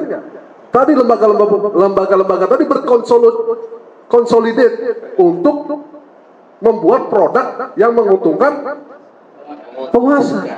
Siapa korbannya? Rakyat. Itu dihasilkan oleh oknum apa sistem? Sistem. Nah kita sepakat di situ dulu ya. Kalau yang pertama tadi yang saya mau capture, negara kita sedang tidak baik-baik saja, benar kan? Di poin yang kedua yang saya mau capture ini persoalannya bukan persoalan oknum atau persoalan individu, ini persoalan sistemik. Harus diakui ini persoalan sistemik yang ranahnya mesti diselesaikan dengan ranah sistemik. Harus ada politik alternatif, ya, alternatif ideologi untuk menyelesaikan persoalan ini. Cuman kan ini pembahasan panjang nih. Malah Bang Nas juga nggak sabar juga nih menjelaskan. Gitu. Tapi kita bagi-bagi aja lah. Sabar aja ya Bang ya. Sabar aja Bang ya. Mudah-mudahan nanti ke depan tetap kita diskusi lanjut. Silakan. Tanya mau lanjut. Siap. Lanjut. Udah menjawab belum? Udah menjawab belum, Bang Umar? Siap perintah Bang Umar. Siap salah saya. Siap salah. Siap. Ya baik. Ini masalah. Jadi teman-teman obrolan pemuda. Jadi partai politik itu kita jangan anggap nggak ada guna. Itu keliru. Karena kita juga membutuhkan partai politik sebagai media trias politika, itu berarti non di tiga ini ya, di tiga ini untuk melakukan satu pencerdasan masyarakat. Ini kalau kita mindset awal itu kayaknya nggak perlu dia ada partai politik, udah keliru. Karena perintah Allah Subhanahu wa taala itu menyuruh kita untuk membentuk organisasi-organisasi, ya. Wal takum minkum ummatun yad'una ilal khair. Hendaklah ada sebagian kalian itu yang menyeru pada kebaikan. Fungsi partai politik itu adalah menyeru kebaikan, apa yang baik untuk masyarakat dan apa yang baik menurut yang menciptakan masyarakat. Itu partai politik gitu loh. Tapi tadi kalau dielaborasi dengan jawaban Bang Diantara, maka seandainya partai politik yang multi partai partai ini ideologinya sama, yaitu ideologi kapitalistik, ya apa bedanya? Sedangkan ada masyarakat yang butuh kebaikan dari apa yang diperintahkan oleh yang menciptakan masyarakat itu, yaitu Allah Subhanahu wa taala. Maka pertama itu, mindset pertama, jangan pernah berpikir kayaknya nggak perlu partai politik, itu mindset yang sudah salah. Itu ya. Setuju nggak? Nah, yang kedua adalah bagaimana mendorong di tengah-tengah umat ini ada partai politik yang benar-benar sesuai dengan apa yang diperintahkan oleh yang menciptakan masyarakat. PKS. Seru ini, seru lah. Ini kalau dia sebelah dikit seru dia obrolan pemuda gitu.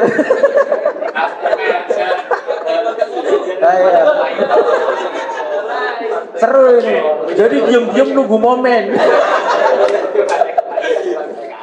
Ya Allah, Allah Akbar. Nah, maka ini yang kita dorong adalah bagaimana di tengah-tengah masyarakat ini tuh ada partai politik yang bergerak sesuai apa yang diperintahkan oleh yang menciptakan rakyat, yang menciptakan manusia itu, gitu kan. Nah, yang ketiga adalah tugas yang dilakukan oleh partai politik adalah tugas yang memang sesuai dengan tugasnya. Jadi kalau partai politik sudah berperan sebagai tugas eksekutif, ya keliru gitu loh. Ya partai politik ya tugasnya adalah membawa perspektif keinginan rakyat untuk diupayakan oleh penyelenggara negara gitu loh.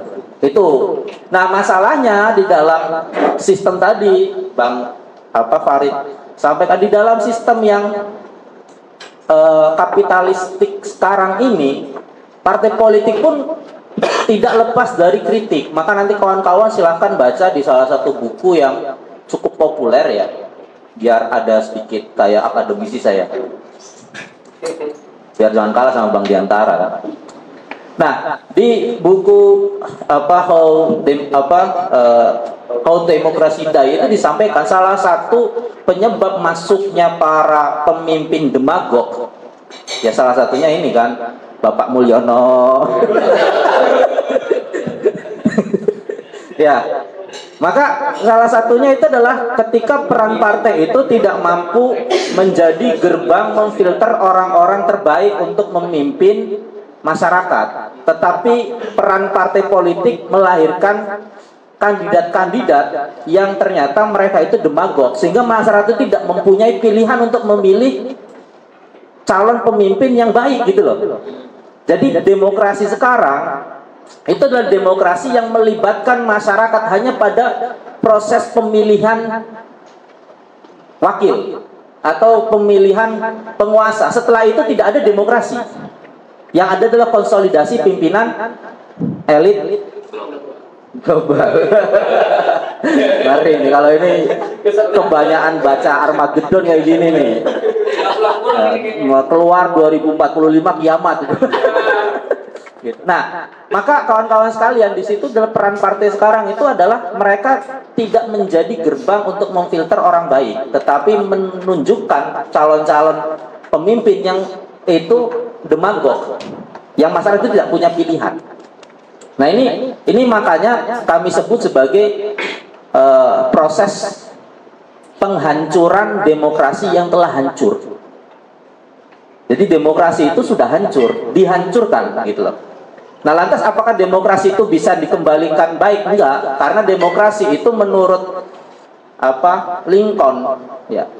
Demokrasi menurut Lincoln itu adalah Anda bisa membohongi atau menutupi sesuatu kepada semua orang dalam beberapa waktu.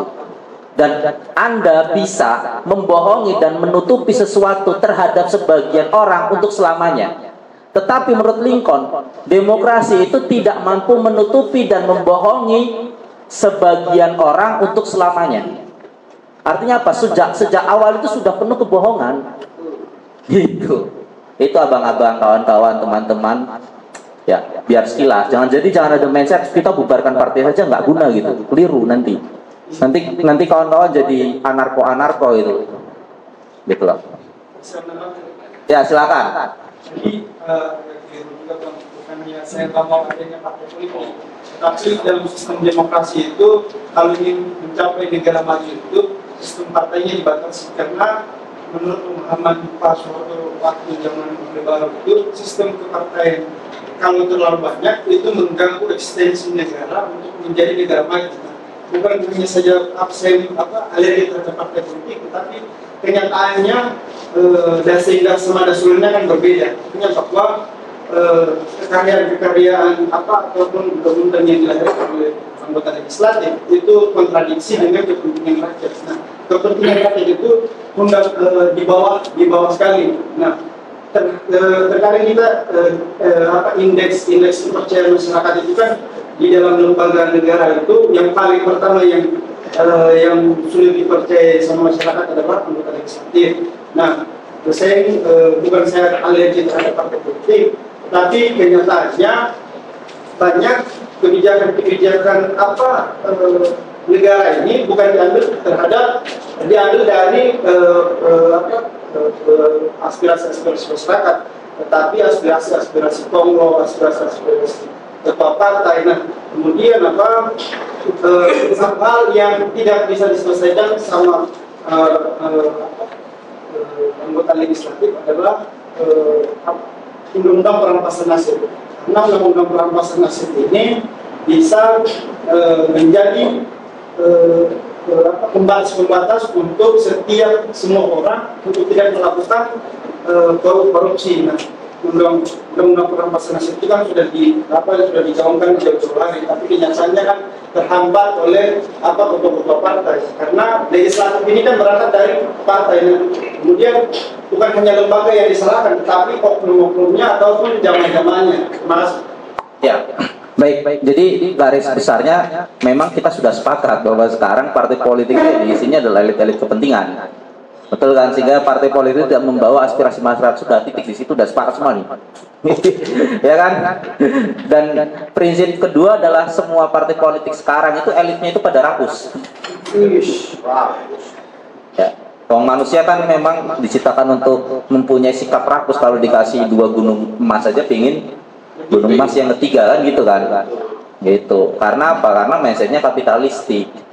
Gitu. Makanya kalau mindset ideologinya nanti mungkin ideologi yang berbasis ketakwaan, berbasis keimanan, mungkin nanti bukan dikasih 2 gunung emas pingin 3, mungkin malah dikasih 2 gunung emas nangis, sebagaimana Umar bin Khattab dikasih singgasana Persia, nangis bang. Masya Allah, ini nanti Bang Umar semoga seperti Umar bin Khattab ini. Gitu Bang Umar ya. Nah, saya Insya Allah terima kasih. Ada yang lain yang mau memberikan unek-unek obrolan-obrolan? Ya silakan.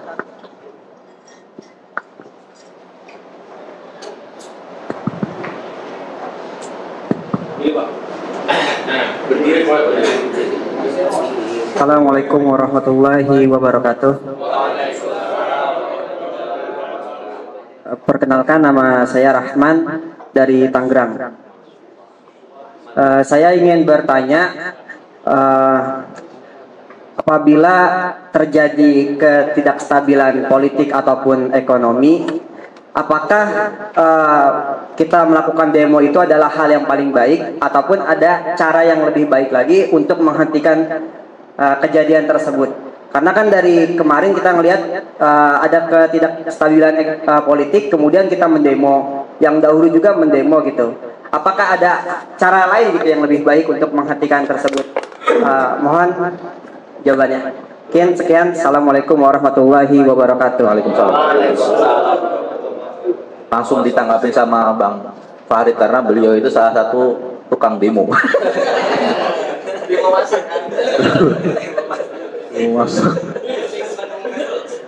Iya.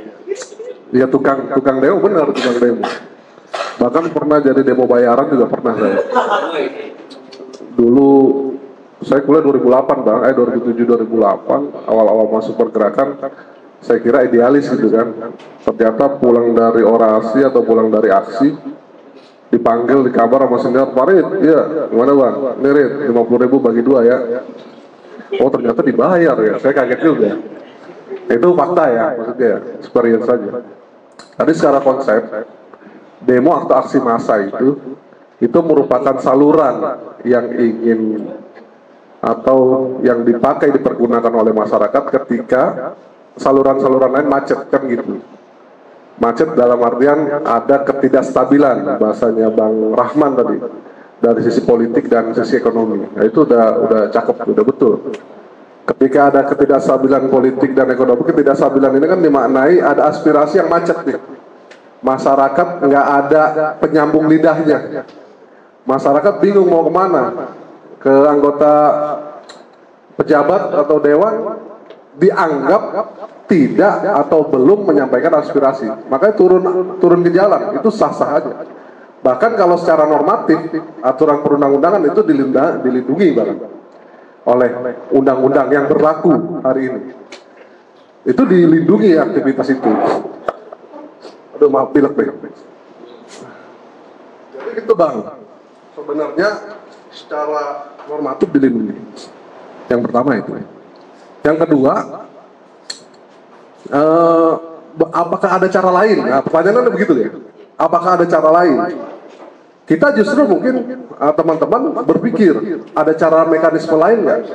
Kan mekanisme aksi ini di luar sistem bicaranya, bukan lewat orang dalam, ya, bukan lewat representasi, tapi aksi-aksi di luar yang dilakukan untuk mengaspirasikan masyarakat, keinginan masyarakat. Biasanya teknik manajemen konflik itu kadang-kadang ini kan ilmu yang secara teknik bebas ya, maksudnya dipergunakan oleh siapapun. Ada aksi di bawah, lalu kemudian ada kompromi atau lobby di atas. Biasanya manajemen konfliknya begitu tuh. Ada yang aksi, kalau RUU Pilkada kemarin perhatikan, ada yang aksi massa, bahkan sampai malam. Tapi juga ada yang melakukan lobby-lobby politik tuh di atas. Kalau cuma aksi massa aja tapi tidak ada lobby-lobby politik, kira-kira RUU Pilkada itu bisa sah nggak? Bisa saja disahkan toh. Kalau cuma aksi massa aja. Jadi kan manajemen konflik begitu, ada yang gorong-gorong di bawah, di atas melakukan upaya penetrasi itu. Itu secara teknis. Pertanyaannya. Jadi kadang-kadang aksi massa itu digunakan sebagai strategi untuk apa? Untuk menggolkan kepentingannya. Kepentingan siapa? Balik lagi, bukan kepentingan rakyat, bahkan kepentingan elit. Kadang-kadang begitu. Aksi massa itu tidak murni dipergunakan untuk menyalurkan aspirasi rakyat, tapi malah justru menggolkan kepentingan elit. Kalau dibaca case kategori kasus kemarin, kira-kira murni masyarakatnya yang tidak menginginkan RUU Pilkada. Apakah juga parpol tertentu menginginkan juga RUU Pilkada agar tidak sah? Ada. Jelas. Hah? Apa tadi? Nyelutuknya yang keras lah.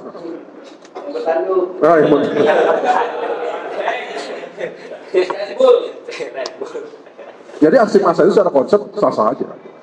Bahkan nanti kalau perspektif Islam, aksi massa itu boleh aja asalkan damai, tertib, ya tidak menggunakan cara-cara kekerasan. Itu juga ada istilahnya masyiroh gitu. Itu juga dilakukan gitu loh. Jadi ini bukan aktivitas yang terlarang.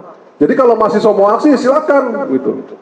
Tinggal kontennya konten apa kan begitu. Kalau aksi bayaran kan kontennya biasanya nyerang personal tuh. Biasanya perhatikan deh. Kalau antum nih aksi, tapi nyerang direksi tertentu atau nyerang personal tertentu di partai, itu bisa indikasi kuat tuh. Aksinya dibayar.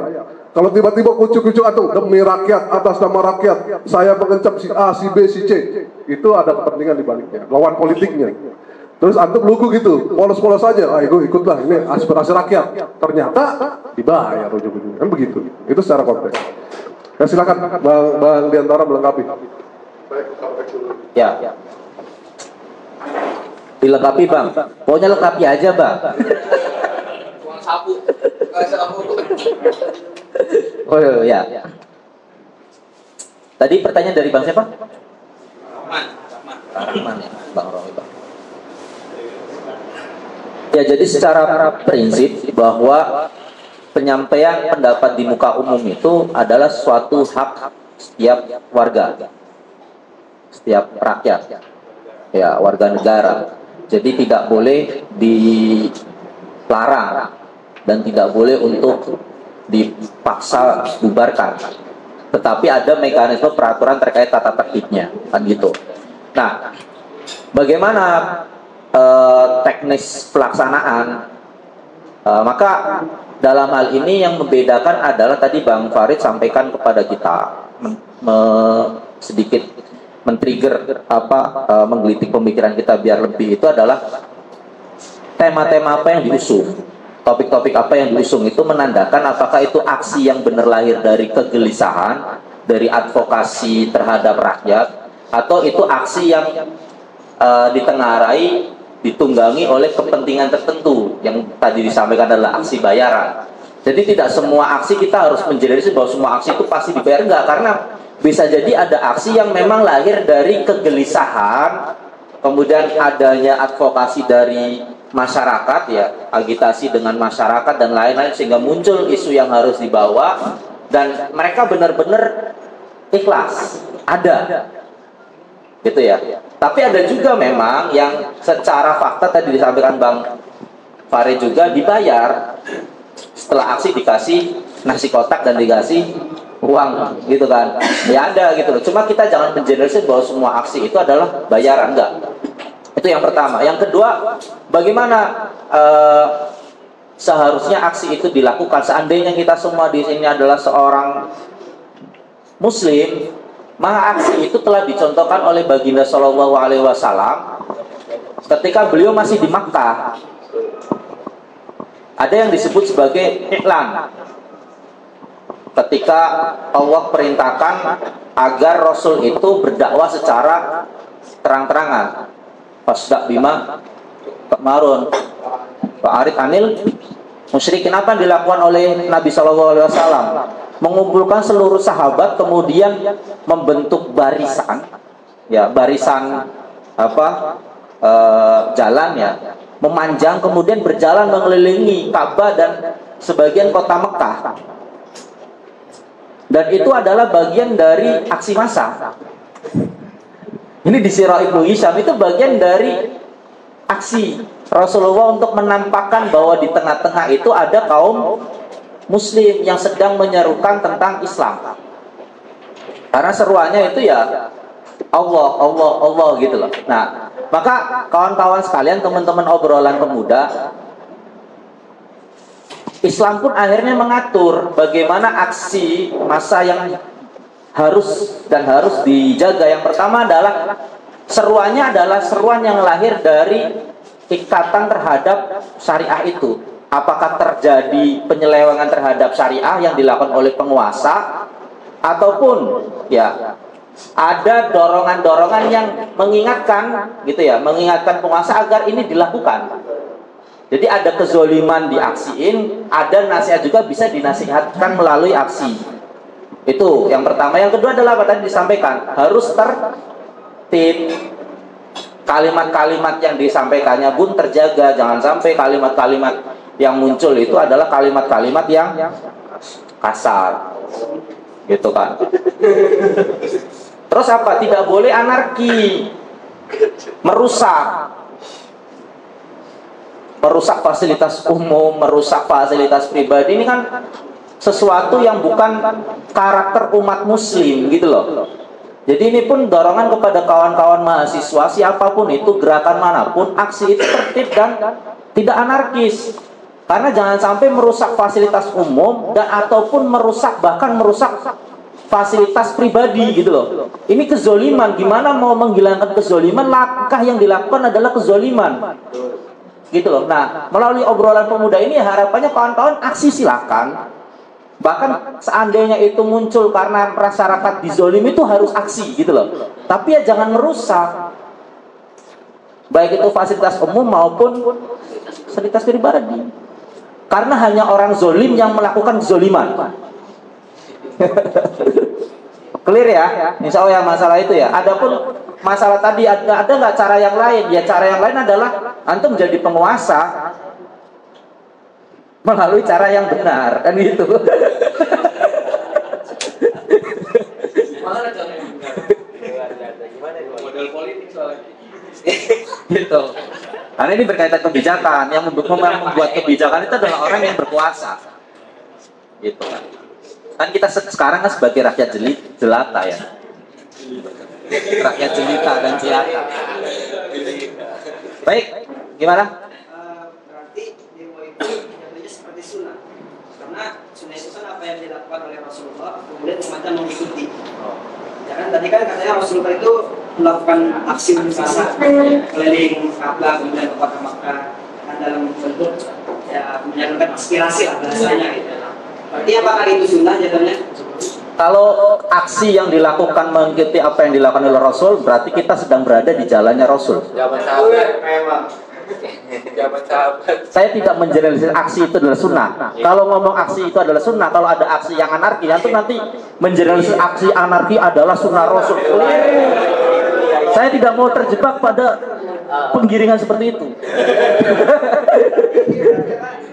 nggak anarkis, kita damai hasilnya lah gitu. Tapi jatuhnya di sunnah gitu. Ya, maka definisi sunnah adalah mengikuti apa yang dilakukan oleh Rasul. Gitu. Ya, mengikuti apa yang dilakukan oleh Rasul. Paham nggak maksudnya? Ya paham. Ya, jadi kalau ada aksi terus kok di dalamnya itu dangdutan, itu ya antum jangan bilang itu adalah sunnah. Paham nggak maksudnya? Paham. Karena definisi sunnah itu adalah mengikuti thariqur Rasul, mengikuti jalannya Rasul. Kalau aksinya itu dengan dangdutan, dengan ngumpat-ngumpat, ya saya tidak mengatakan bahwa aksi itu sunnah. Ya Pak. Antum mau menjebak. Gitu, ya kan? Siap bang. Jadi kalau antum berada di jalannya Rasul, itu sunnah. Gitu. Simple ya? Sederhana nggak? Enak jadi umat Islam, nggak usah dibentur-benturkan gitu loh. Ini sunnah, ini makruh, gitu kan? Ini haram, ya jelas gitu loh. Nggak usah dibentur-benturkan. Itu nanti, jangan sekarang. Ya. Baik, ada lagi yang mau diobrolkan? Yang lain dulu, yang lain. Boleh sedikit ya pertanyaannya, tapi masih sesuai dengan demo. Tadi kan demo itu kan bahasanya difasilitasi oleh negara gitu. Tapi bagaimana dengan kasus orang-orang yang ditangkap? Ya kan ada kemarin itu jumlahnya 10 orang ditangkap. 300 orang ya nambah. 300 orang. Nah, kemudian setiap satu orang yang ingin dibebaskan itu harus membayar 3 juta. Nah itu gimana tanggapannya Pak? Ya itu antum tanya sama penguasa sekarang. Ya tanggapan saya itu antum tanya sama penguasa sekarang. Itu mereka berdiri di atas hukum mana? Itu kan. Itu saja. Panas. Gitu. Kan antum juga tahu kan bisa mengindra kan. Jangan menjebak saya dalam kebahayaan. So kayak menjebak ini Pak. Malah ini Pak forumnya ini. Aduh. Ya Bang, silakan Bang. Ya, komen sedikit. Jadi tadi kan saya jelas sistematika hukum itu ada 3 norma, aparatur, lalu kemudian kesadaran masyarakat. Nah kadang-kadang budaya under table itu, budaya korup atau budaya menyelesaikan di luar table yang resmi, itu kan berada dalam ruang lingkup kesadaran masyarakat juga tuh. Jadi sudah semacam jadi kombinasi. Aparatnya akhirnya tergiur, masyarakatnya kurang sadar terkait itu, terjadilah under table tadi. Sehinggalah muncul angka-angka kesepakatan yang itu sebenarnya di luar dari proses hukum. Nah, jadi praktek itu kan nggak cuma di case yang antum jelaskan tadi, tapi di tilang ya, di ranah proses hukum yang lain itu sering terjadi. Saya ingin katakan itu udah sistemik. Budaya under table itu udah sistemik. Bahkan kita nggak usah malu-malu mengatakan itu sudah memang bagian dari sistem. Karena itu tadi kesadaran masyarakatnya. Saya nggak mau sebut ini kesalahan faktor aparat saja, enggak, yang tergiur. Nah, masyarakatnya hari ini juga menyodorkan angka-angka kan. Wah, kalau mau lulus atau lepas cepat, kita harusnya ngebom nih dengan dana nih, dengan duit. Saya sebagai advokat sering kali ditawarkan seperti itu. Ini nggak bisa nih Pak, kalau mau proses tetap berjalan, ini aparatnya mesti kita kasih angka-angka sekian. Itu kadang-kadang timbul dari siapa? Dari klien. Timbul dari klien, bukan dari aparat. Aparat kan menyambut, ya. Ada yang menyambut, ada yang tidak, toh. Ada yang menyambut, ada yang tidak, tergiur akhirnya. Dan itu dijadikan semacam kultur. Iya, ada yang menunggu. Budaya, Asian value katanya. Budaya. Nah, jadi praktek seperti itu tuh sudah biasa. Bahkan case yang tadi kalau emang benar 3 juta ya, 3 juta mungkin ada yang lebih. Mungkin ya. Mungkin ada yang lebih loh. Kalau dianggap ini orang berduit ya, ada yang lebih. Tapi kan sekali lagi ini kan oknum nanti jatuhnya. Ya, oknum. Tapi kalau oknum kan 1-2. Kalau banyak apa namanya kan tinggal dinalar aja kan itu. Nah, masyarakatnya juga seperti itu. Kenapa normanya juga begitu? Ada pasal-pasal mungkin yang penafsirannya itu jadi semacam kayak pasal karet ya, kalau istilah sekarang, pasal karet, sehingga membuka ya baik secara formal, acaranya, hukum acaranya, prosesnya, maupun secara material. Nah, membuka ruang terjadinya negosiasi tadi, gitu. Jadi udah sistematis nih, sistematika hukum punya kayak begitu. Kalau sistematika hukum yang sudah jadi problem, maka kita jangan kemudian kategori-kategori kasus ini jangan lupa di akar permasalahannya, ranah ideologi tadi, makanya nanti kita mungkin nggak, saya yakin teman-teman di sini latar belakang gerakan Islam banyak, latar belakang teman-teman kajian banget, justru ideologi alternatif adalah ideologi Islam. Nah, kita mesti confidence tuh dari situ, karena kebanggaan kita terhadap Islam hari ini dilucuti oleh ideologi lain. Kebanggaan kita terhadap Islam ya, yang sebenarnya Islam ini adalah ranah ideologi, itu sedang dilucuti oleh ideologi lain. Agar kenapa? Agar kita tidak bangga untuk mengucapkan ajaran Islam. Fundamental, radikal, ekstremis, dan lain-lain. Disematkan dengan stigma macam-macam tuh. Kebanggaan kita sebagai pemuda, kebanggaan kita sebagai mahasiswa, kebanggaan kita sebagai manusia sedang dilucuti oleh ideologi lain agar kita tidak bangga mengucapkan Islam sebagai ideologi. Padahal Islam itu adalah ideologi alternatif untuk menyelesaikan situasi atau solusi yang sifatnya sistemik tadi. Gitu. Under table itu harus saya katakan itu budaya sistemik, kultur dalam sistem hukum kita. Semuanya ikut, bahkan pengacara ikutan beberapa oknum ya. Saya sebut oknum, 1-2, 3 tambah aja. Ada yang terlibat akhirnya, case, kena OTT, ya kan, kena korupsi dan seterusnya. Kenapa? Sistemnya begitu, kesadaran masyarakatnya rendah, aparaturnya mungkin ada yang tergiur, normanya juga begitu bunyinya, ada yang karet, ada yang dilakukan dengan cara-cara politik konfigurasi yang merupakan konsolidat antar kekuasaan, sehingga norma itu lahir benar-benar dari kehendak kekuasaan. Ya kan, bukan dari kehendak rakyat. Nah, begitu. Contohnya RUU yang sudah diterbitkan lalu kemudian dia nanti baru diterapkan 3 tahun ke depan, KUHP. Di pasal-pasal tertentu 189-190, kalau ideologi terlarang itu ada dikatakan ideologi komunis, jelas ya kan? Tapi di situ disisipkan kata yang kemudian nanti itu menjadi apa? Menjadi pasal yang kemudian kita ini pasal berbahaya deh, berbahaya bagi siapa? Bagi umat Islam misalkan. Yang menghendaki misalkan kita ini menghendaki kita bangga dengan Islam, ideologi Islam apa itu? Ideologi lain disebut. Ideologi lain di sini kan nanti kan subjektivitas tuh bermain. Subjektivitas aparaturnya, ya, subjektivitas penegakan hukumnya. Ini ideologi lain ini maksudnya apa? Kan banyak ideologi lain ya. Ada ideologi wibu mungkin ya, ya atau apa? Kan bahaya kan? Ada ideologi-ideologi yang lain ya. Tapi kan arahnya kita tahu nih. Kalau bicara ideologi lainnya arahnya kemana begitu? Begitu bang. Jadi under table itu udah jadi kultur, udah jadi budaya. Di sistem yang sudah bobrok seperti sekarang. Gitu. Ya baik, ada satu kesempatan lagi nih, kita ada 10 sampai 15 menit lagi. Silakan. Ya.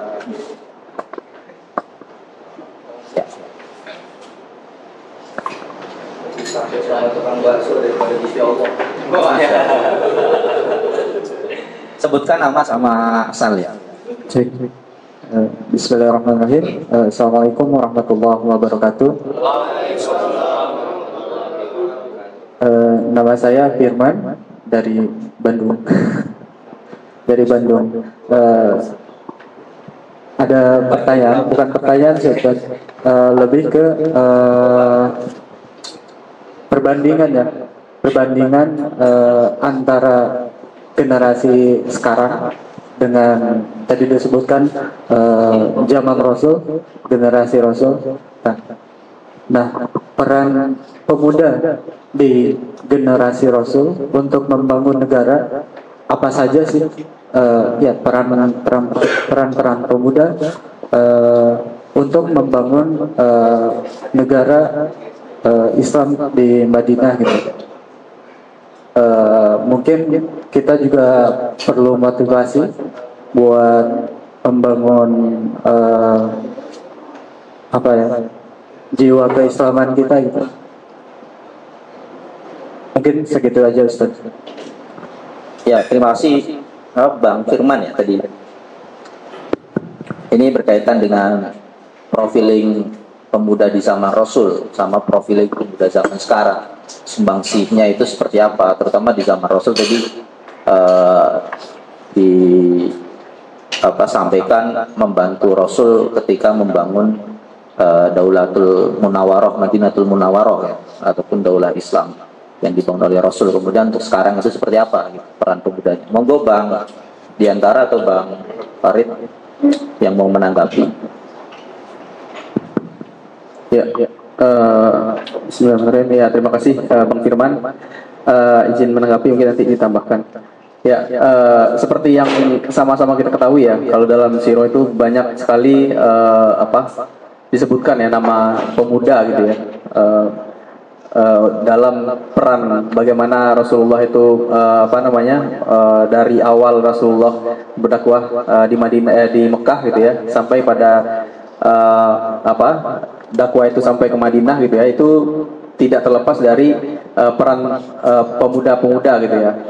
Bahkan dalam Islam itu juga banyak gitu pemuda-pemuda yang sudah menjadi jenderal gitu ya, jenderal ataupun pemimpin perang gitu ya. Nah, itu menandakan bahwa memang kaderisasi ataupun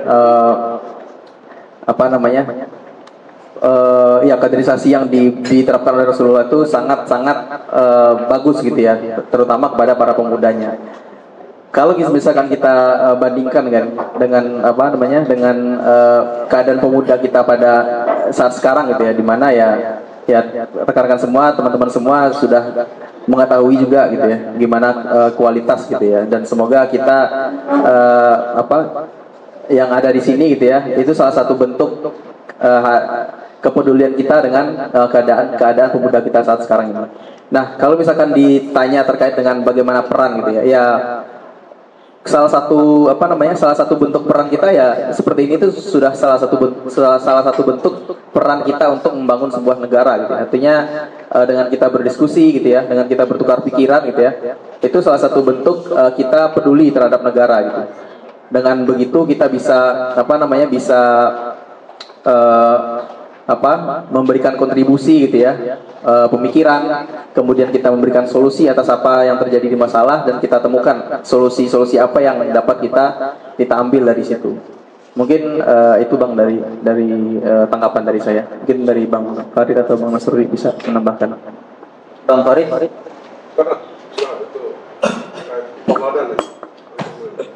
Saya sesuai kompetensi aja. Ya, kompetensi antum lebih. Baik, ini pertanyaan yang memang harus ditanyakan oleh kita ya, sebagai pemuda dan sebagai seorang muslim. Kenapa saya bilang sebagai pemuda dan sebagai seorang muslim? Kalau pemuda itu terbatas oleh usia, itu ada keterbatasan usia pemuda di 15 sampai 40 tahun itu pemuda. Sedangkan sebagai seorang muslim itu tidak ada keterbatasan,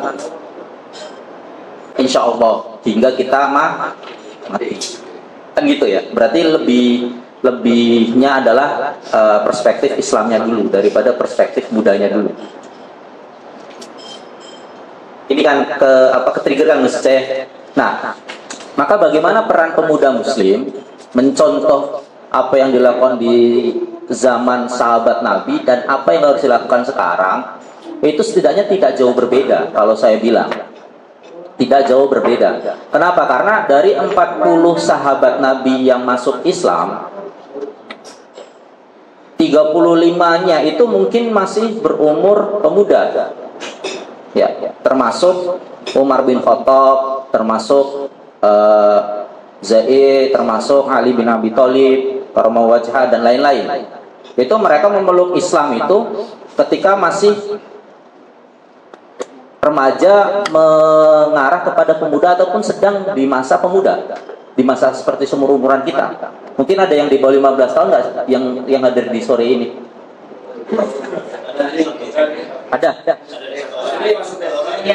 Ada yang di bawah 15 tahun. Nah, ini yang di bawah 15 tahun kan kalau secara kategorisasi umur masih remaja, ya kan? Cuma kan sudah balik. Antum sudah balik kan ya? Ya kan? Sudah balik kan ya? Nah, maka kalau sudah balik itu kan sudah mukallaf. Mukallaf itu ya pemuda, orang yang sudah berakal, tetap gitu ya. Nah, maka di zaman Rasulullah SAW itu Rasul di antara 40 sahabat Nabi yang masuk Islam itu 35 itu masih remaja, seumuran tadi di bawah 15 lah kalau dengan ukuran pemuda sekarang ya. Tetapi mereka itu sudah mukallaf, sudah balik. Nah, yang dilakukan oleh Rasulullah SAW itu mereka dilakukan pembinaan secara intensif selama 3 tahun lebih, hingga jiwanya matang, akalnya kokoh, terus keimanannya kuat dan nafsiyah islaminya, perilaku kesehariannya itu sudah kuat. Artinya apa? Kalau digoda, mohon maaf, digoda perempuan cantik bugil di depannya itu tidak tergoda. Ya. Ya. Kok pemuda, wong kakek-kakek aja tergoda? Ini ada yang tahu. Ini ada ya. Jadi ada kakek-kakek di roasting malah di callback. Ya, karena pembinaan 3 tahun itu dilakukan oleh Rasulullah SAW itu memastikan setiap sahabat Nabi itu mereka itu menerima Islam itu masuk ke dalam akalnya, masuk ke dalam jiwanya, ya kan, masuk ke dalam nafsiyahnya atau kita sebut suluknya. Gitu loh. Sehingga perilakunya yang tercermin itu adalah perilaku yang Islam. Sehingga kalau mendapatkan tentangan oleh orang-orang Quraisy, disiksa itu mereka sudah kuat. Digoda dengan harta mereka kuat. Digoda oleh wanita-wanita cantik mereka kuat. Salah satu perempuan cantik itu adalah perempuan Kazakhstan. Tercantik di dunia kalau antum pengen tahu. Jadi kalau yang ini yang belum nikah banyak nggak? Hampir semua ya. Jadi kalau pengen mempunyai profiling istri cantik itu antum cari perempuan muslimah Kazakhstan.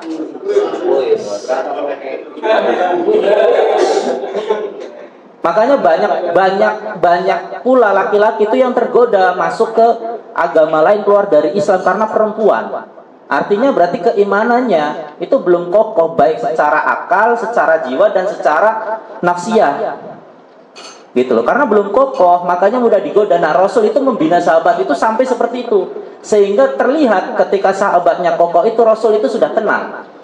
Baru menyuruh para sahabat ketika yang sudah melewati ukuran tadi sudah kuat, disuruhlah menjadi pemimpin, para jenderal kan ya, dijadikan sebagai duta untuk menyebarkan Islam ke daerah-daerah yang lain.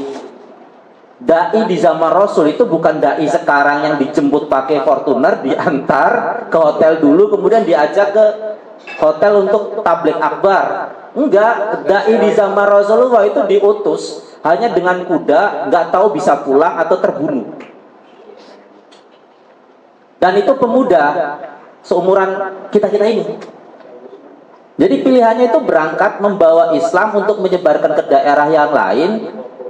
Ya, ketemu di sana itu bisa saja dibunuh, nggak ada yang kenalin, ya kan? Ataupun balik, nggak tahu baliknya itu kapan. Itu dai di zaman Rasul. Kalau nggak kuat, bingung, nggak ada WhatsApp, bang. Apa ya, ada pertanyaan umat nih, aksi itu sesuai sunnah Rasul atau tidak ya? Nggak bisa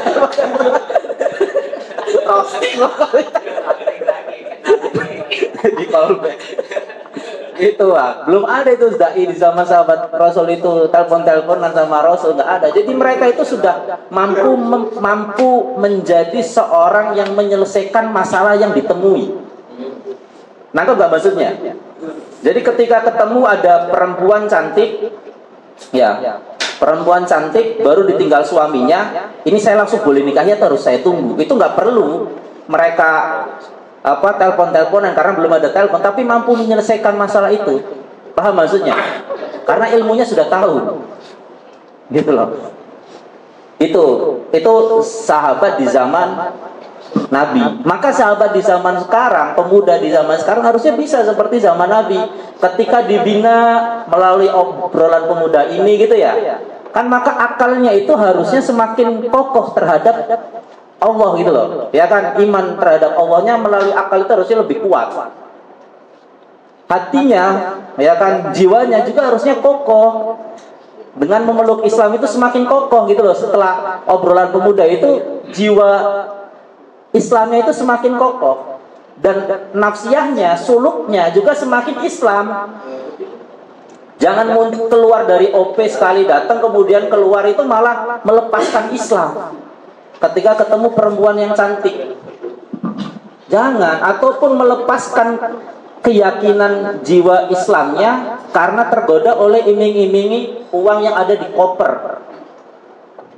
Ya, yang sebelumnya punya prinsip nggak akan aksi kalau tidak menyuarakan urusan rakyat. Kemudian diiming-iming uang sekoper cash, nggak apa-apa deh, aksi pesanan, yang penting kan uang ini nanti saya bagi-bagi juga. Itu kan tergoyang oleh Soekarno, kan berarti jiwanya itu belum kuat kawan-kawan gitu kan, ya kan, masih tergoda. Nah kalau orang yang seperti itu ya nanti larinya ya ke HIPKI 21. Nggak tahu ini, nggak respon. Aduh, lemparannya nggak ada feedback, ketawa ini. Apa pada takut kali ya? Nggak ada yang tahu nih HIPKI 21 nih. Kita searching ya di sini. Ya Allah. Ya Allah. Balil. Saya lagi tanya, Mas. Ya, silakan. Masih satu lagi. Maghrib ini. Sekali lagi. Sekali lagi. Assalamualaikum warahmatullahi wabarakatuh. Nama saya Karus Prasetyo. Saya dari Jakarta. Saya ingin menanyakan, saya nggak usah jauh-jauh. Kan pernyataan di WA itu kan harus mengikuti hukum syariat. Nggak usah jauh-jauh. Ikut nangru aja, Darussalam aja maksudnya. Nggak usah yang ya sedikit syariat itu diterapkan sedikit seperti nangru aja. Semuanya gimana sih supaya bisa begitu? Ya.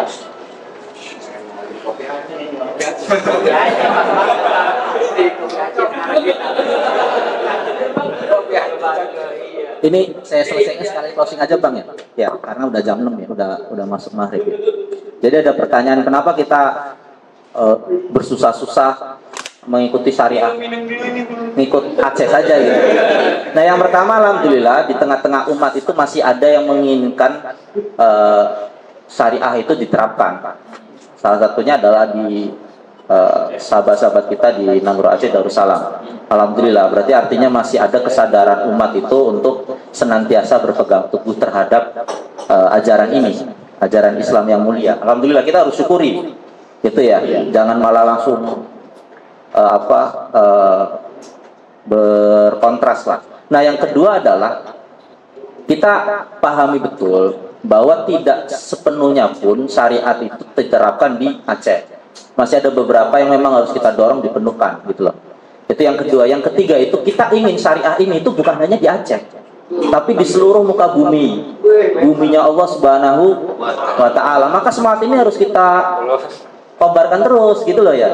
Karena syariat Islam itu bukan syariatnya Aceh. Syariat Islam itu adalah syariatnya Allah yang diturunkan ke muka bumi ini. Untuk apa? Untuk seluruh alam. Gitu ya abang-abang ya. Jadi makanya kalau nanti ada pertanyaan kenapa kita harus tidak boleh hanya berpuas terhadap satu tempat, ya kita akan bahas di AS Coffee. Ya, jadi sebagai trigger kawan-kawan teman-teman sekalian, insya Allah kita akan selain setiap bulan kita ada besar seperti ini ya Bang ya. Nanti mungkin kita setiap pekan itu kita akan bikin diskusi yang lebih intens ya. Kalau ini kan terbatas waktu, ada jam sewa. Kalau di AS Cafe itu insya Allah nggak ada batas waktu tuh.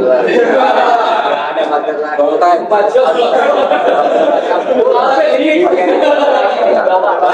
Jadi nanti obrolan pemuda kita akan menawarkan kepada siapapun teman-teman di sini yang tertarik untuk diskursus lebih dalam gitu ya. Karena tadi saya nangkep itu kegelisahan di kepala kawan-kawan itu banyak, gitu kan. Nah kalau forum seperti ini kan tektokannya kan terbatas ya, gitu kan. Nah kita tawarkan itu adalah siapa yang berminat, kita fasilitasi untuk diskursus lebih mendalam. Harapannya seperti rumah Arkom bin Abi Arkom, bahwa disitulah pembinaan para sahabat Nabi, dan kita berharap ya ada tempat lah di Jakarta yang benar-benar berikhtiar mengikuti sunnahnya Rasul, thariqahnya Rasul, membina pemuda agar kuat akalnya, kokoh jiwanya, dan luhur nafsiyahnya, gitu ya, suluknya suluk yang islami, gitu. Nah, kita harapan ya akan berlanjut gitu ya dalam diskursus dan forum yang lebih kecil dan intens. Insya Allah tiap pekan lah. Nanti kita infokan di grup teman obrolan pemuda. Gitu ya abang-abang sekalian ya. Karena kita sudah jam maghrib, sudah masuk waktu sholat. Kami dari obrolan pemuda insya Allah tetap mencoba untuk istiqomah setiap bulan menghadirkan obrolan-obrolan seperti ini, berikhtiar untuk membantu mencerdaskan rakyat, mencerdaskan umat, dan mengurangi tingkat depresi pemuda ya. Karena kalau nggak ngobrol nanti depresi gitu kan ya. Dan sedikit mengurangi kelaparan. Ya. Dan kami mohon maaf karena waktunya tidak di siang hari. Kalau siang hari mungkin ada makan siang gratis.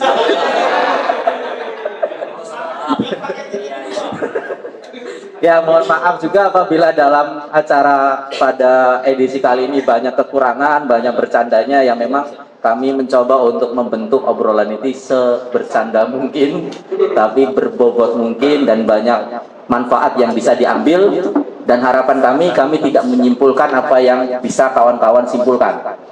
Jadi kalau masih ada pertanyaan, nanti ditanyakan di grup teman obrolan pemuda. Kemudian kalau luang silakan nanti datang di forum yang lebih kecil ya, forum intensif kami, diskursus yang lebih intensif.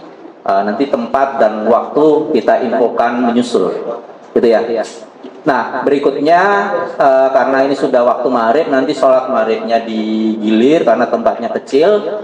Dan yang pulang jauh ada yang dari Bekasi, ada yang tadi dari Bandung ya, ada yang dari Sekarang ini kan, ada yang dari tadi Tangsel ya, Ciputat itu ya. Nah kami menitip pesan semoga hati-hati di jalan karena banyak proyek. Ya pokoknya banyak proyek, tiba-tiba ada galian gitu loh. Gitu kan, banyak galian, hati-hati saja gitu ya, hati-hati dan semoga selamat sampai tempat asal, dan tetap kobarkan semangat diskusi ini agar Indonesia semakin baik, Indonesia semakin dilindungi Allah Subhanahu wa taala, Indonesia itu senantiasa dilempahkan kemudahan-kemudahan urusan dan rakyatnya adil dan penuh dengan keimanan. Kita tutup dengan banyak istighfar dan hamdalah, astagfirullahaladzim. Alhamdulillahirrabbilalamin, dan kita tutup dengan doa kafaratul majlis. Subhanakallahumma wa bihamdika asyhadu an la ilaha illa anta astaghfiruka wa atubu ilaik. Mohon maaf banyak kekhilafan. Akhirul kalam billahi taufiq wal hidayah. Wassalamualaikum warahmatullahi wabarakatuh.